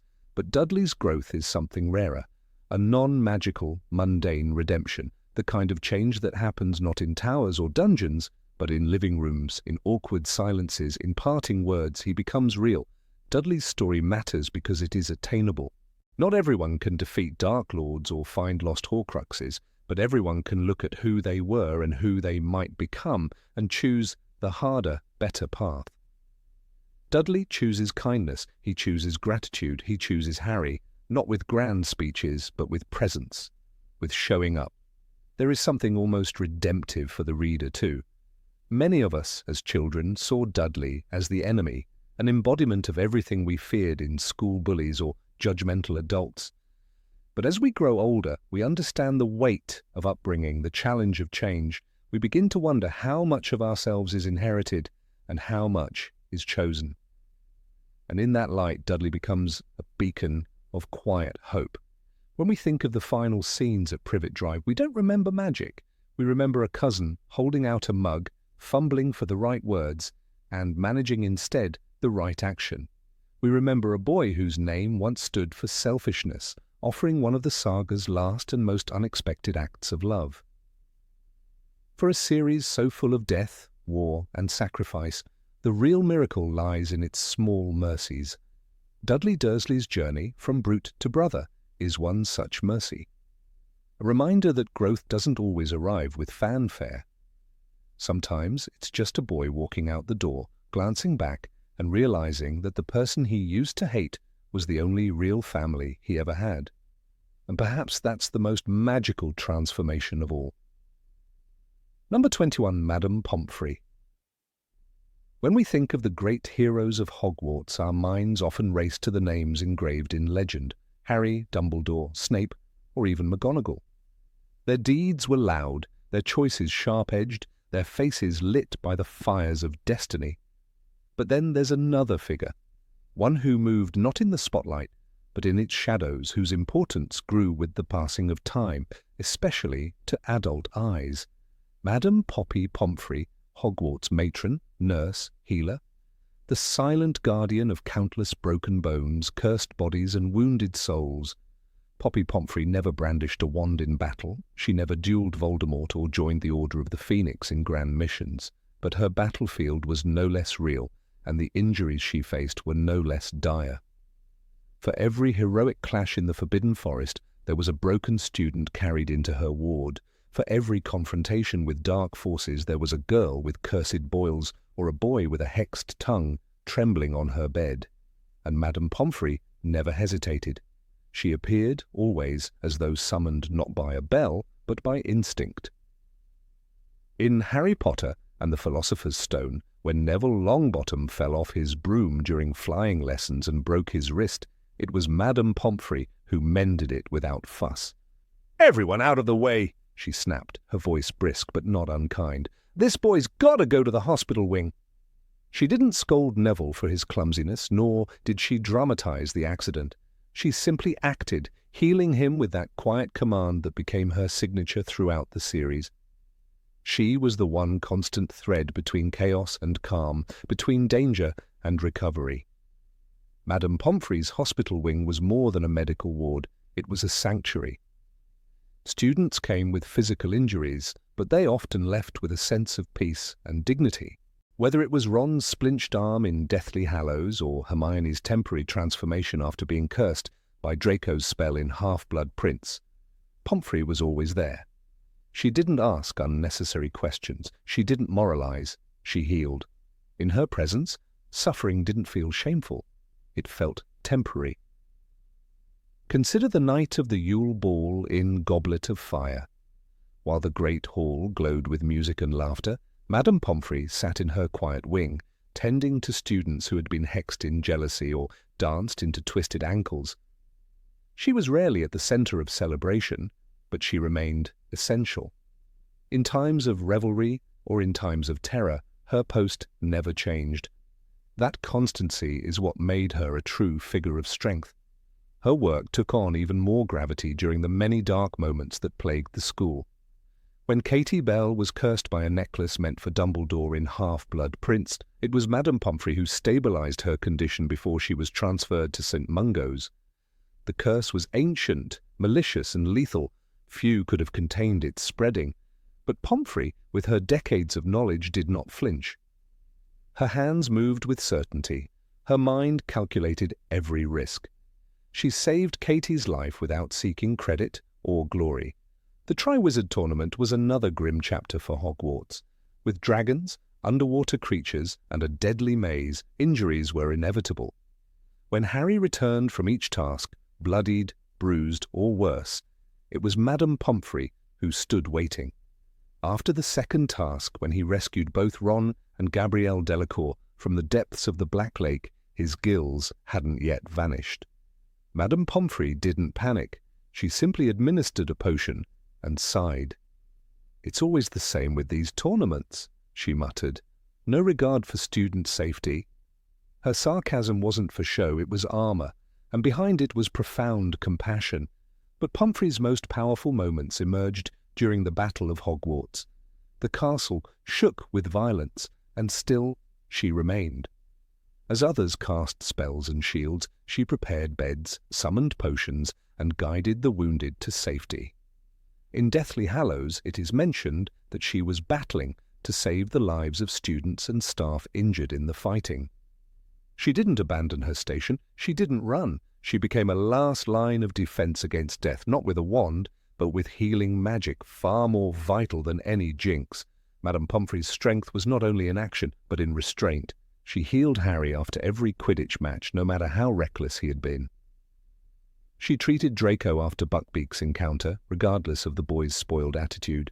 She comforted Ginny after her ordeal in the Chamber of Secrets. Each time, her focus was never on punishment or judgment. It was always on the immediate task of restoring a child's well-being. The magic she practiced was personal, deeply intimate. It was the magic of restoration. In Chamber of Secrets, after Harry's arm bones were accidentally vanished by Gilderoy Lockhart, it took Pomfrey an entire night to regrow them. "You should have come straight to me," she scolded, furious at Lockhart's incompetence. But her anger wasn't selfish. It came from a place of protective loyalty. She viewed Hogwarts children not just as patients, but as her charges. She held an unspoken oath. They would leave her care whole. There was a quiet defiance in Pomfrey's presence. She never bowed to the Ministry's nonsense. She didn't entertain Umbridge's cruel bureaucracies. She operated with moral clarity. In Order of the Phoenix, when the centaur Ferenzi began teaching divination, many staff members were uneasy. But Pomfrey treated Firenze's injuries without hesitation when he was later attacked. Race, species, blood status, it meant nothing to her. Wounds were wounds, and healing was healing. Pomfrey was also one of the few adults in the series who consistently saw Harry not as the chosen one, but as a boy. She never asked him about Voldemort. She didn't quiz him on the prophecy or dig for gossip. When he entered her ward, she saw only injuries, physical, emotional, magical. Her treatment was pragmatic, but never cold. She respected his silence and offered her own. The importance of a character like Pomfrey grows as we ourselves grow. In childhood, we see the hero with a sword. In adulthood, we begin to see the healer who stands behind him, who quietly stitches his wounds and sends him back to fight another day. Pomfrey is that figure. She is the silent scaffolding behind every victory. Without her, so many stories would have ended early, abruptly, and tragically. It's also important to recognize that she stood her ground not through force, but through unwavering presence. After Dumbledore's death, when Hogwarts trembled with loss, it was Pomfrey who kept the hospital wing running. Students were devastated, professors were grieving, but Pomfrey didn't collapse. She set to work, bandaging, comforting, preserving routine in the face of ruin. That was her way of fighting back against despair. When Lupin first began teaching at Hogwarts, there were murmurs. A werewolf among children? Many were alarmed, but not Madame Pomfrey. She worked with him in silence, brewing the wolfsbane potion, preparing a secluded room for his transformations. She understood what it meant to carry a curse, what it meant to have something dangerous inside you that you could not control. She didn't fear him, she didn't gossip. She simply helped. Her magic, after all, wasn't only in potions or incantations, it was in the way she remembered every name, in the way she calmed crying first years, in how she made sure that even ghosts like nearly headless Nick received proper attention after unfortunate accidents. She lived in the details, and that's where her power flourished. Even in her few lines of dialogue throughout the series, Pomfrey's tone is unforgettable. She always seemed slightly exasperated, a little irritated by the sheer foolishness of youth, but underneath that layer was a glowing tenderness when she exclaimed, "What have you done to him?" In reaction to another of Harry's injuries, it wasn't scolding, it was heartbreak, filtered through habit. And so we return to the idea that Madame Pomfrey was not just a nurse, she was a healer in every profound sense of the word. Her presence didn't just patch wounds, it reminded every student that Hogwarts was, at its core, a place where care triumphed over cruelty. She embodied the belief that no matter how dark the world became, there would always be someone with a warm bed, a cooling draught, and a hand that didn't tremble. In the end, Madame Pomfrey is the character who, as adults, speaks most clearly to our hearts. She wasn't the loudest, she wasn't the boldest, but she was the one who stayed. Through blood and storm, fear and war, she endured. Not because she was fearless, but because she believed that healing mattered, that restoring someone, body, soul, dignity, was its own kind of magic. Number 22, Dean Thomas. Of all the characters that walk the shadowed halls of Hogwarts and leave their footprints in the ever-complicated saga of the wizarding world, few undergo such a quiet yet poignant transformation as Dean Thomas. He is not the boy who lived, nor the brightest witch of her age. He isn't the tragic hero turned villain, nor the comic relief turned saviour. And yet in adulthood, as the dust settles and the tales are told from the safe distance of time, it is Dean whose story reaches out with unexpected tenderness. Among the crowd of magical prodigies, he is the one who, without spectacle or prophecy, grows into someone quietly admirable, almost heroic, not through glory, but through resilience. Dean's background never clamours for attention. He arrives at Hogwarts with no legacy attached to his name, no famous relatives or dramatic bloodline. A half-blood raised by a Muggle mother, he enters the wizarding world completely unaware of his magical heritage. His father, we later learn, was a wizard who never told his family about his identity, a choice that would cost him his life. Killed by Death Eaters for refusing to join them, Dean's father vanishes into the silence of an unspoken past, leaving behind only questions and a child who would never know the truth until much later. This absence marks Dean's life in subtle, powerful ways. In a world obsessed with lineage and legacy, Dean's unknown ancestry becomes both a mystery and a quiet burden. At school, Dean becomes the kind of friend you'd want at your side, present, fair-minded, and loyal. He shares a dormitory with Harry, Ron, Neville, and Seamus. His role, particularly in the early books, is modest. He laughs at the right jokes, cheers for Gryffindor at Quidditch, and occasionally gets into minor debates, like that memorable discussion about football, a game that utterly confounds wizarding logic. He doesn't crave the spotlight, he doesn't chase heroism, but what Dean possesses is something rarer: steadiness. Even when others falter, even when his closest friends argue, Dean quietly upholds his values. His quiet strength becomes more visible in Harry Potter and the Order of the Phoenix. In a year dominated by fear, propaganda, and authoritarianism, Dean chooses to believe Harry. Despite the Ministry's smear campaign, he joins Dumbledore's army. He trains alongside his classmates, learns defensive spells, and stands in quiet rebellion against tyranny.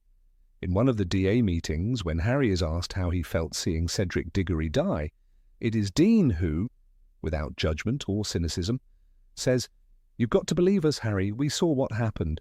This moment may seem minor, but it shows Dean's character, his ability to trust, his sense of justice, and his refusal to let fear silence truth. When the final book arrives and the wizarding world spirals into darkness, Dean's quiet journey takes a dramatic turn. With his parentage uncertain and no known wizarding bloodline to protect him, he becomes a target. Instead of submitting to the new regime, he disappears. He vanishes from Hogwarts, not as a deserter, but as someone forced into hiding. For months, Dean lives on the run, cut off from friends and family. He sleeps in forests, evades snatchers, and witnesses the world fall apart. There are no grand speeches, no magical relics to save him, only fear, hunger, and isolation. Yet he endures, he survives. When we meet him again in the Deathly Hallows, it's in the most unexpected place, Malfoy Manor. Captured and imprisoned alongside Griphook and Luna Lovegood, Dean is emaciated, filthy, but unbroken. The manor is a place of terror, a house filled with cruelty and looming death, yet Dean holds on. His spirit, remarkably, remains intact. He tries to keep Luna's spirits up. He doesn't succumb to despair. In the worst of conditions, Dean becomes something more than a survivor. He becomes a quiet source of hope. After his rescue, Dean joins the Battle of Hogwarts without hesitation. He takes up arms not because he's the chosen one or a legendary aura, but because it's right. When others might have retreated when so many were lost or afraid, Dean returns to fight. His wand had been taken during his capture, a wizard's lifeline, and yet he fights regardless, wielding a spare wand, facing the full force of Voldemort's army. In the chaos of that final battle, amid giants and curses, Dean doesn't flinch. He is there, alongside Neville and Seamus, fighting for a world he believes in. There's something achingly beautiful in the contrast between Dean's first steps into the wizarding world and his role in its final stand. A boy who once didn't even know what a wand was becomes a young man willing to risk his life to protect that world. Unlike Harry, Dean never had a prophecy to fulfill. Unlike Neville, he wasn't almost the chosen one. He's not marked by fate, but by quiet courage. It's that absence of grandeur that makes him remarkable. What adulthood reveals, when readers revisit the series with a more mature perspective, is that Dean's story is a mirror of endurance. He does not collapse under the weight of his circumstances. He does not seek vengeance for his father's murder. He does not demand answers from a world that gave him so little. Instead, he builds himself quietly, fully, through kindness, fairness, and loyalty. He reminds us that not all heroes wear prophecy on their sleeves. Even in small moments, Dean's personality shines. He draws well, a detail that seems almost trivial in the grand scheme of magical wars, but it's not. It's a sign of who he is: artistic, observant, reflective. He creates posters for the DA, sketches things he loves, perhaps as a way of bringing beauty into a world that often forgets it. Art becomes his quiet rebellion, his own form of magic. In a school filled with duels and dark arts, Dean holds a quill and draws, and that too is powerful. His friendship with Seamus Finnegan also deserves mention. Seamus, hot-headed and sometimes brash, often finds himself at odds with others, particularly Harry during the 5th year. Dean, however, never allows loyalty to one friend to blind him to justice. He doesn't abandon Seamus, but he also doesn't abandon the truth. He navigates that tension with grace, showing emotional intelligence that few teenage boys possess. That balance of empathy and conviction is what makes Dean stand out. Rowling never gives Dean a sprawling arc. She doesn't spotlight him in the way she does with others, but perhaps that's intentional. Dean represents those whose battles go unnoticed, whose courage isn't magnified by prophecy, whose trauma isn't adorned with fanfare. When Luna and Dean are imprisoned, it is Luna who is seen as the ethereal heroine, and rightly so. But Dean is there too, enduring, always enduring. His love life, though rarely discussed, also reveals his integrity. His relationship with Ginny is short-lived but not bitter. When she leaves him for Harry, Dean doesn't become vengeful or cruel. He handles it with dignity, a trait that many adult readers grow to appreciate. In a world where male jealousy often becomes a narrative trope, Dean avoids it altogether. He accepts, he moves on, he grows. Perhaps the most heartbreaking detail of Dean's story is that he never discovers the full truth about his father during the books. He doesn't learn that his father died protecting his family, refusing to serve Voldemort.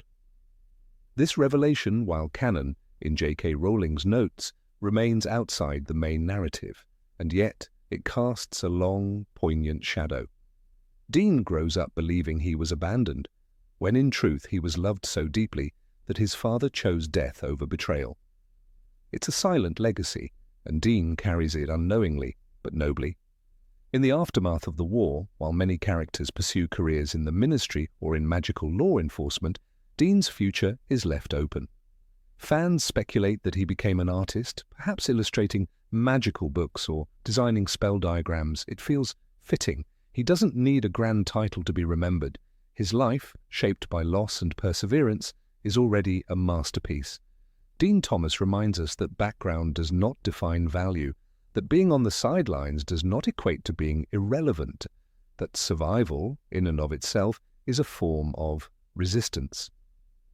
He is not the face of the rebellion, but he is its heart. In the silence of the forest, in the cellars of Malfoy Manor, in the rubble of Hogwarts, Dean stands, not because he must, but because it is right. Rereading the series as adults, it is characters like Dean who rise in quiet brilliance. His absence of melodrama, his gentle endurance, his unflagging loyalty, these become clearer when seen through grown eyes. We see the boy who lost his father, the teen who ran for his life, the young man who fought without a wand, and we recognize strength not marked by destiny but by choice. Dean Thomas was never meant to be the star, but in the end, he teaches us that being good, quietly, steadfastly, persistently good, is its own kind of heroism. And perhaps that's the kind the world needs most. Number 23, Nymphodora Tonks. When Nymphodora Tonks first tumbles into the pages of Harry Potter and the Order of the Phoenix, she feels like a breath of fresh air in a world growing steadily darker. Her bright pink hair, clumsy charm, and mischievous energy seem like a remnant of better times. To younger readers, she's simply fun. The quirky Aura, who trips over umbrella stands and changes her nose into animal snouts to entertain Ginny and Hermione. But with time and age, Tonks emerges as something far more powerful than comic relief. Her story, told in fragments between battles and tragedy, reveals a woman of immense strength, unwavering loyalty, and a kind of love that quietly rewrites what heroism means. Tonks was not just an Aura. She was one of the youngest to ever qualify. Under the stern gaze of Mad-Eye Moody and the brutal training of the Ministry, she proved herself capable, focused, and brave. Becoming an Auror required talent in advanced magical defense, physical resilience, and a razor-sharp mind. It was a career dominated by men, and yet Tonks rose through it without the pedigree of the Malfoys or the stoicism of the older generation. She did it with raw skill and unapologetic personality. Her ability as a metamorph magus made her stand out, but it was her spirit that earned her a place among the Order of the Phoenix. Her eccentricity, so obvious at first glance, masks an inner steel. Tonks is no caricature of youthful rebellion. She's someone who chooses to laugh in a world that constantly threatens to devour light. Her hair changes with her mood, vivid pink when she's happy, dull and mouse brown when she's grieving. This isn't vanity, it's vulnerability laid bare. Tonks wears her emotions on her skin, quite literally, and doesn't hide from the truth of them.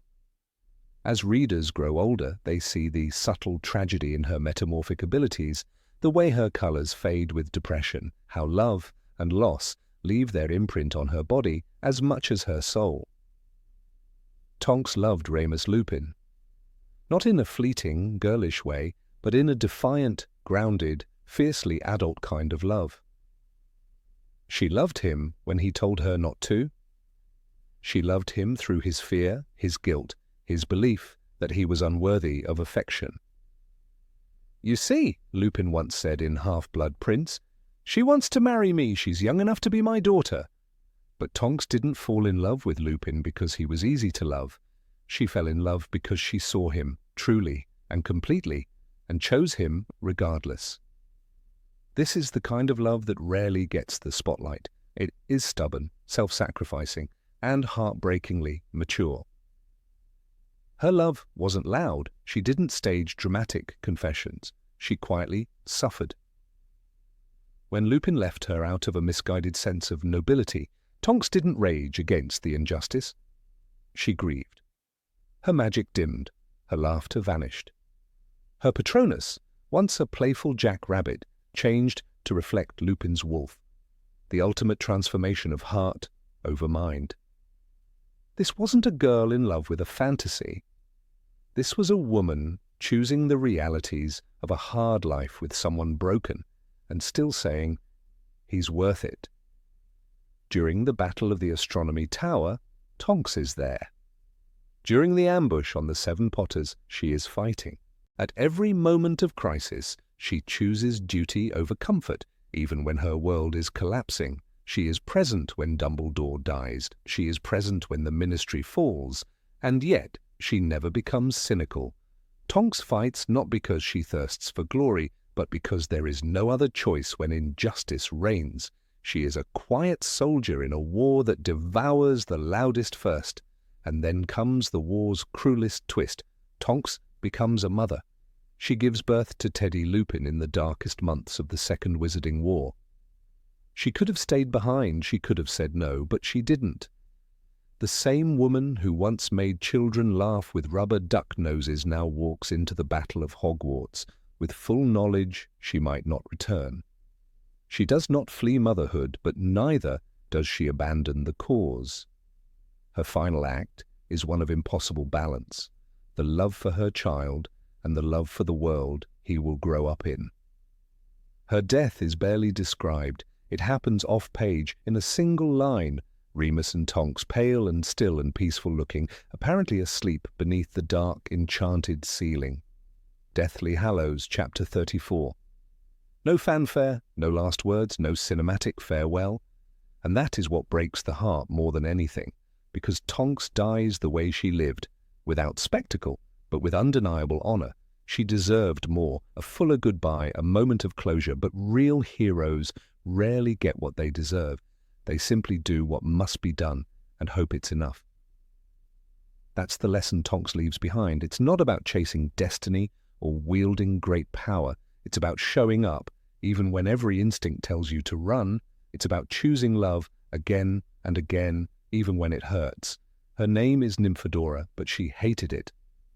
"Don't call me Nymphodora, Remus," she once snapped. It's Tonks.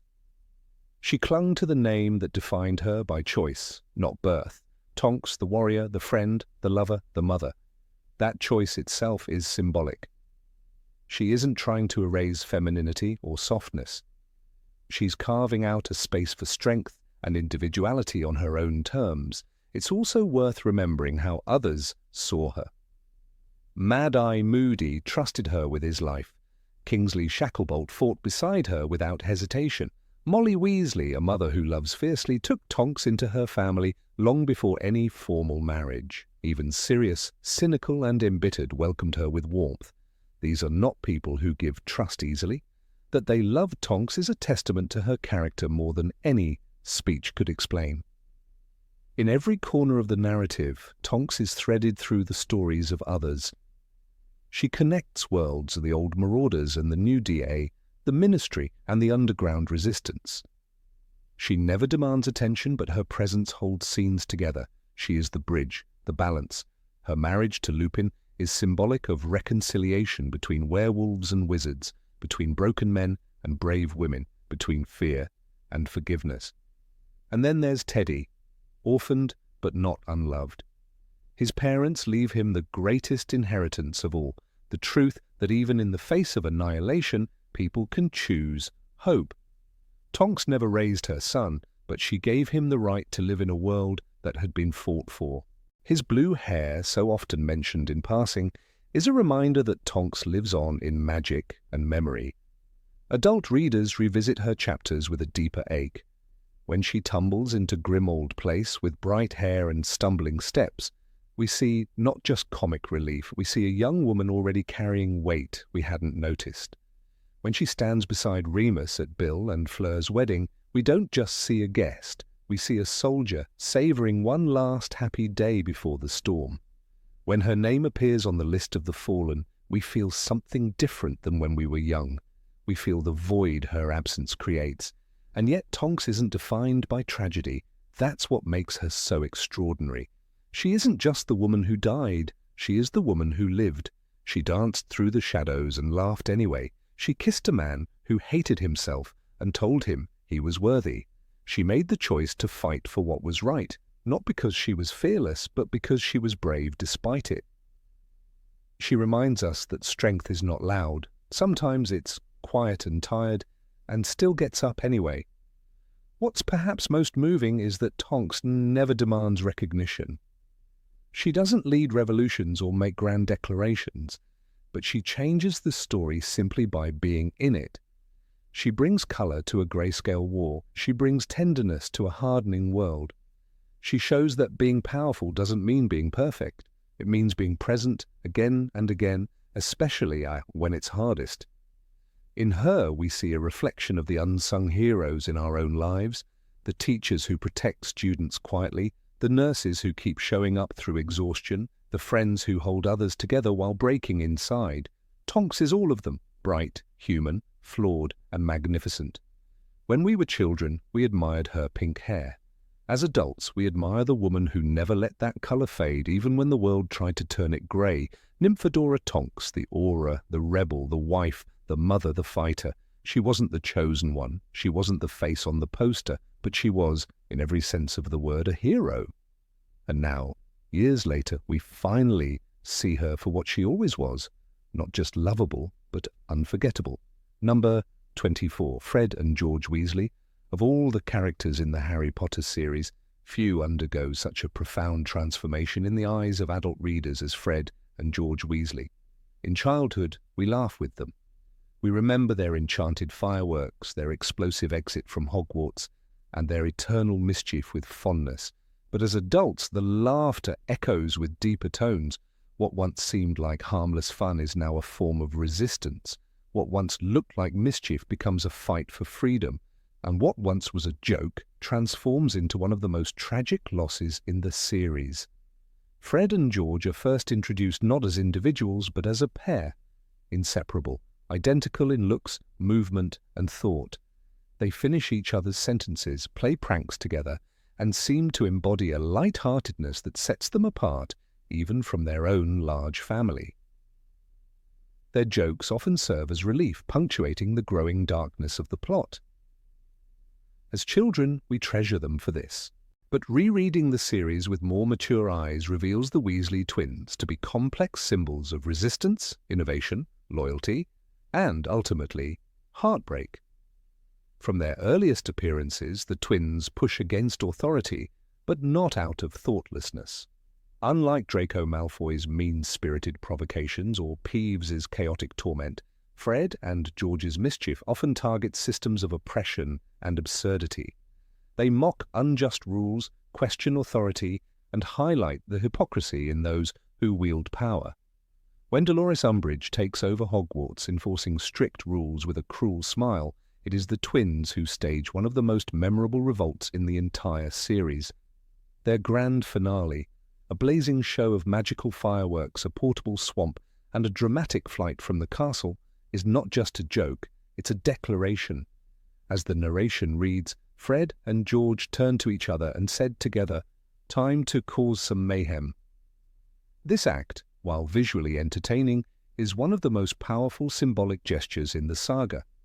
They don't just leave Hogwarts, they reject a system that has failed its students. They walk away not in defeat but in triumph, having exposed Umbridge's regime for the farce it is. Their departure galvanizes the students. In that moment, the twins are not merely schoolboys, they are leaders, they are revolutionaries. They are what every reader wishes they had the courage to be when faced with injustice, bold, unyielding, and free. But Fred and George's rebellion doesn't stop with fireworks. Their post-Hogwarts venture, Weasley's Wizard Wheezes, begins as a joke shop, but quickly reveals itself as something much more significant. In a world plagued by fear, paranoia, and war, their shop becomes a haven.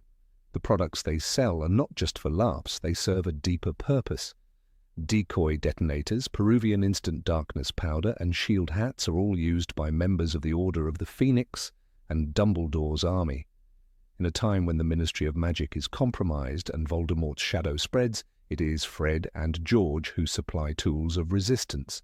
Herein lies the genius of the twins. They disguise survival as laughter. They turn fear into mockery. While the world burns, they sell hope, not in the form of wands or lectures, but in things that remind people how to live. Their shop is a rebellion wrapped in a joke, a safe space in a city becoming increasingly unsafe. And they do it without ever pretending to be heroes.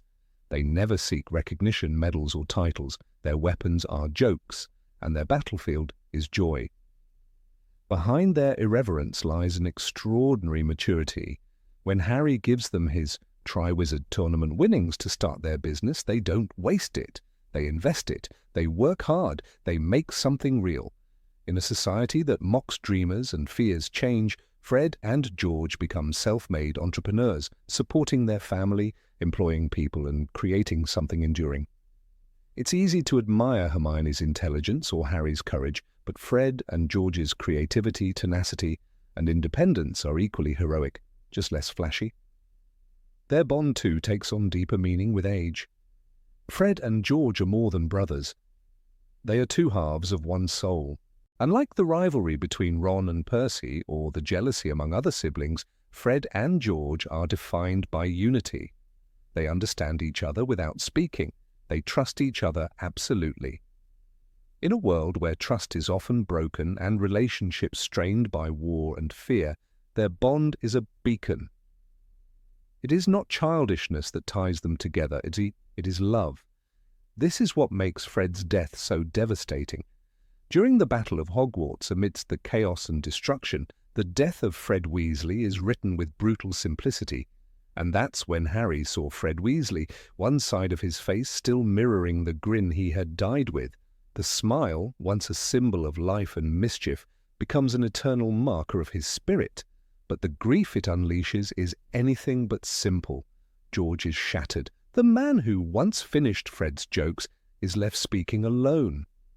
The loss is more than that of a brother. It is the loss of a twin, of a best friend, of a shared identity. For the reader, especially the adult reader, the weight of this loss lingers. Fred's death isn't just a plot point, it's a reminder of what war really takes. We are used to heroes dying in stories. But Fred's death feels personal. It's a theft of joy, a silencing of laughter, a reminder that even the brightest lights can be extinguished. George's silent mourning in the aftermath is one of the most heartbreaking images in the epilogue, less silence that follows the war. We don't see him cry, we don't hear his thoughts, but we know. He loses not just a brother, but the only person who truly understood him. His future, the jokes, the inventions, the shared dreams, is now split down the middle. We can only imagine the weight of that grief. For fans who revisit the books as adults, this moment is often when the tears come. Not for the epic battles, but for the boy who laughed and made others laugh, now forever silent. In George's surviving presence, Fred continues to live, but it's a half-life. The shop continues, the laughter goes on, but something essential is gone. When we think of George, we imagine him standing alone behind the counter, the empty space beside him, screaming louder than any joke ever could. It's not just that he lost his twin, it's that the world lost someone irreplaceable, and George must live with that every day. Fred and George teach us that laughter is not frivolous. In the darkest of times it becomes a weapon, a shield, a light. Their jokes are not foolish, they are acts of defiance. Their pranks are not immature, they are strategic, purposeful and powerful. They make people believe in something more than fear. They make people remember how to live. Their evolution from pranksters to warriors of the heart is subtle but undeniable. They do not change who they are, they deepen. And in doing so, they reveal the true strength behind their smiles. They are not escapists. They are the ones who carry others through the storm. Adult readers see Fred and George not as jesters but as visionaries. They reject the ministry. They defy corrupt authority. They build something that matters. They fight with heart, not hate. And in the end, they remind us that true bravery often wears a grin, not a sword. The pain of their separation at the end, the silence of one where there were always two, echoes long after the last page is turned.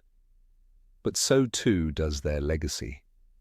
Every time we smile through tears, every time we laugh in defiance of despair, every time we remember that hope can be loud and bright and absurd, we carry them with us. In Fred and George Weasley, J.K. Rowling created more than comic relief. She gave us warriors disguised as fools. She gave us innovators disguised as pranksters. She gave us a love story between brothers so profound that its end feels like the loss of something sacred. We loved them as children because they made us laugh. We love them as adults because we realized they made us brave. Number 25, Professor Flitwick. In the enchanted halls of Hogwarts, where powerful witches and wizards left their marks in grand gestures, duels and destinies, there was one figure who, despite his modest stature, stood tall in ways few noticed at first glance. Professor Phileas Flitwick, the charms master and head of Ravenclaw House, might have been easy to overlook in the busy chaos of magical life, yet with adult eyes, one begins to see that he embodied a quiet greatness that demanded no stage. In a world where power often flaunted itself, Flitwick wore his mastery like a well-worn cloak, unassuming but essential. As children, readers often fixate on the more flamboyant teachers, Snape with his brooding presence, McGonagall with her stern discipline, Dumbledore with his mythic aura. Flitwick, described in Harry Potter and the Philosopher's Stone as a tiny little wizard who had to stand on a pile of books to see over his desk, seemed more a charming background character than a force of consequence. He squeaked with excitement, made feathers float, and clapped merrily at classroom successes. But as the reader matures, so too does the lens through which Flitwick is viewed. That twinkle in his eye was never ignorance, it was wisdom disguised in cheer. What is extraordinary about Flitwick is that he never relied on intimidation or fear to gain respect. Unlike Snape, who commanded attention through fear and mystery, or even Moody, who inspired with tales of dark magic and battle scars, Flitwick inspired quietly. He taught with patience, rewarded effort, and believed in the capability of his students without showmanship. This kind of teaching is the kind that shapes not just skill but character. Wingardium Leviosa became iconic, not only because of Hermione's mastery, but because Flitwick introduced it with such delight. He made magic feel joyful, accessible, but don't mistake lightness for weakness. Flitwick was a champion duelist in his youth, a detail J.K. Rowling included almost in passing, though it speaks volumes. In Harry Potter and the Deathly Hallows, when the time came to defend Hogwarts, Flitwick was on the front lines. This tiny man, barely taller than a goblin, stood alongside giants in the Battle of Hogwarts. He duelled Death Eaters, protected students, and fortified the castle with enchantments that even Voldemort struggled to break. When asked to contribute, he didn't hesitate. His strength had always been there, it simply didn't roar. Consider his duel with Antonin Dolohov during the Battle of Hogwarts. Dolohov, a known killer, ruthless and vicious, had escaped Azkaban and fought for the Dark Lord without mercy. Flitwick faced him and won. There is no record of dramatics or flair, just effectiveness. Flitwick cast, defended, and brought down one of the most dangerous Death Eaters in Voldemort's army. No glory, no boasting, just duty fulfilled. And yet, in the classrooms of Hogwarts, Flitwick never paraded that strength. He allowed his students to feel safe, to explore, to make mistakes. There's a rare and beautiful strength in an adult who respects the minds of children. Many Hogwarts professors operated with a kind of strict hierarchy, but Flitwick, he cheered them on. When Ron managed a difficult charm, Flitwick didn't merely nod, he beamed. When Seamus Finnegan caused an explosion instead of a floating object, Flitwick chuckled, not scolded. That joy, that deep belief in his pupils, is perhaps more transformative than any lesson. Even in moments of chaos, he kept his composure. During the Triwizard Tournament, when the school was buzzing with excitement, tension, and dark omens, Flitwick never lost his grounding. He ensured the lessons went on.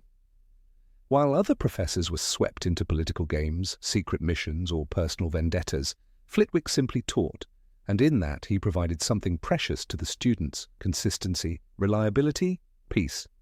He was the gentle current beneath the stormy waters of Hogwarts. It's also worth remembering that Flitwick, as head of Ravenclaw House, shaped generations of students known for their wit and wisdom. He did so not by enforcing strict rules, but by nurturing curiosity. Luna Lovegood, one of the most uniquely brilliant minds at Hogwarts, came from Ravenclaw. Her eccentricity was never crushed. On the contrary, she was allowed to thrive. It's easy to imagine that under Flitwick's guidance, she felt safe being exactly who she was. That is a legacy. His lineage, being part goblin, was never a subject of shame or controversy under his own voice. Flitwick embraced who he was. In a society where blood purity was often a point of pride or prejudice, Flitwick stood as a quiet rebuke to that ideology. He existed, thrived, and was loved in a world where others with non-human ancestry were marginalized. He proved, without speeches or protests, that worth was not in blood, but in actions.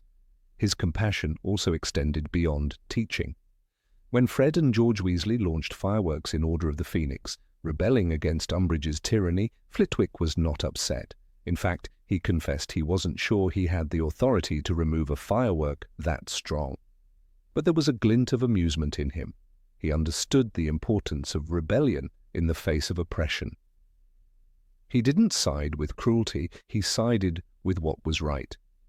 Even under the Carrows, when Hogwarts fell under the shadow of Voldemort, Flitwick remained. He, like McGonagall and Sprout, chose to stay, not because he had to, but because the students needed protectors.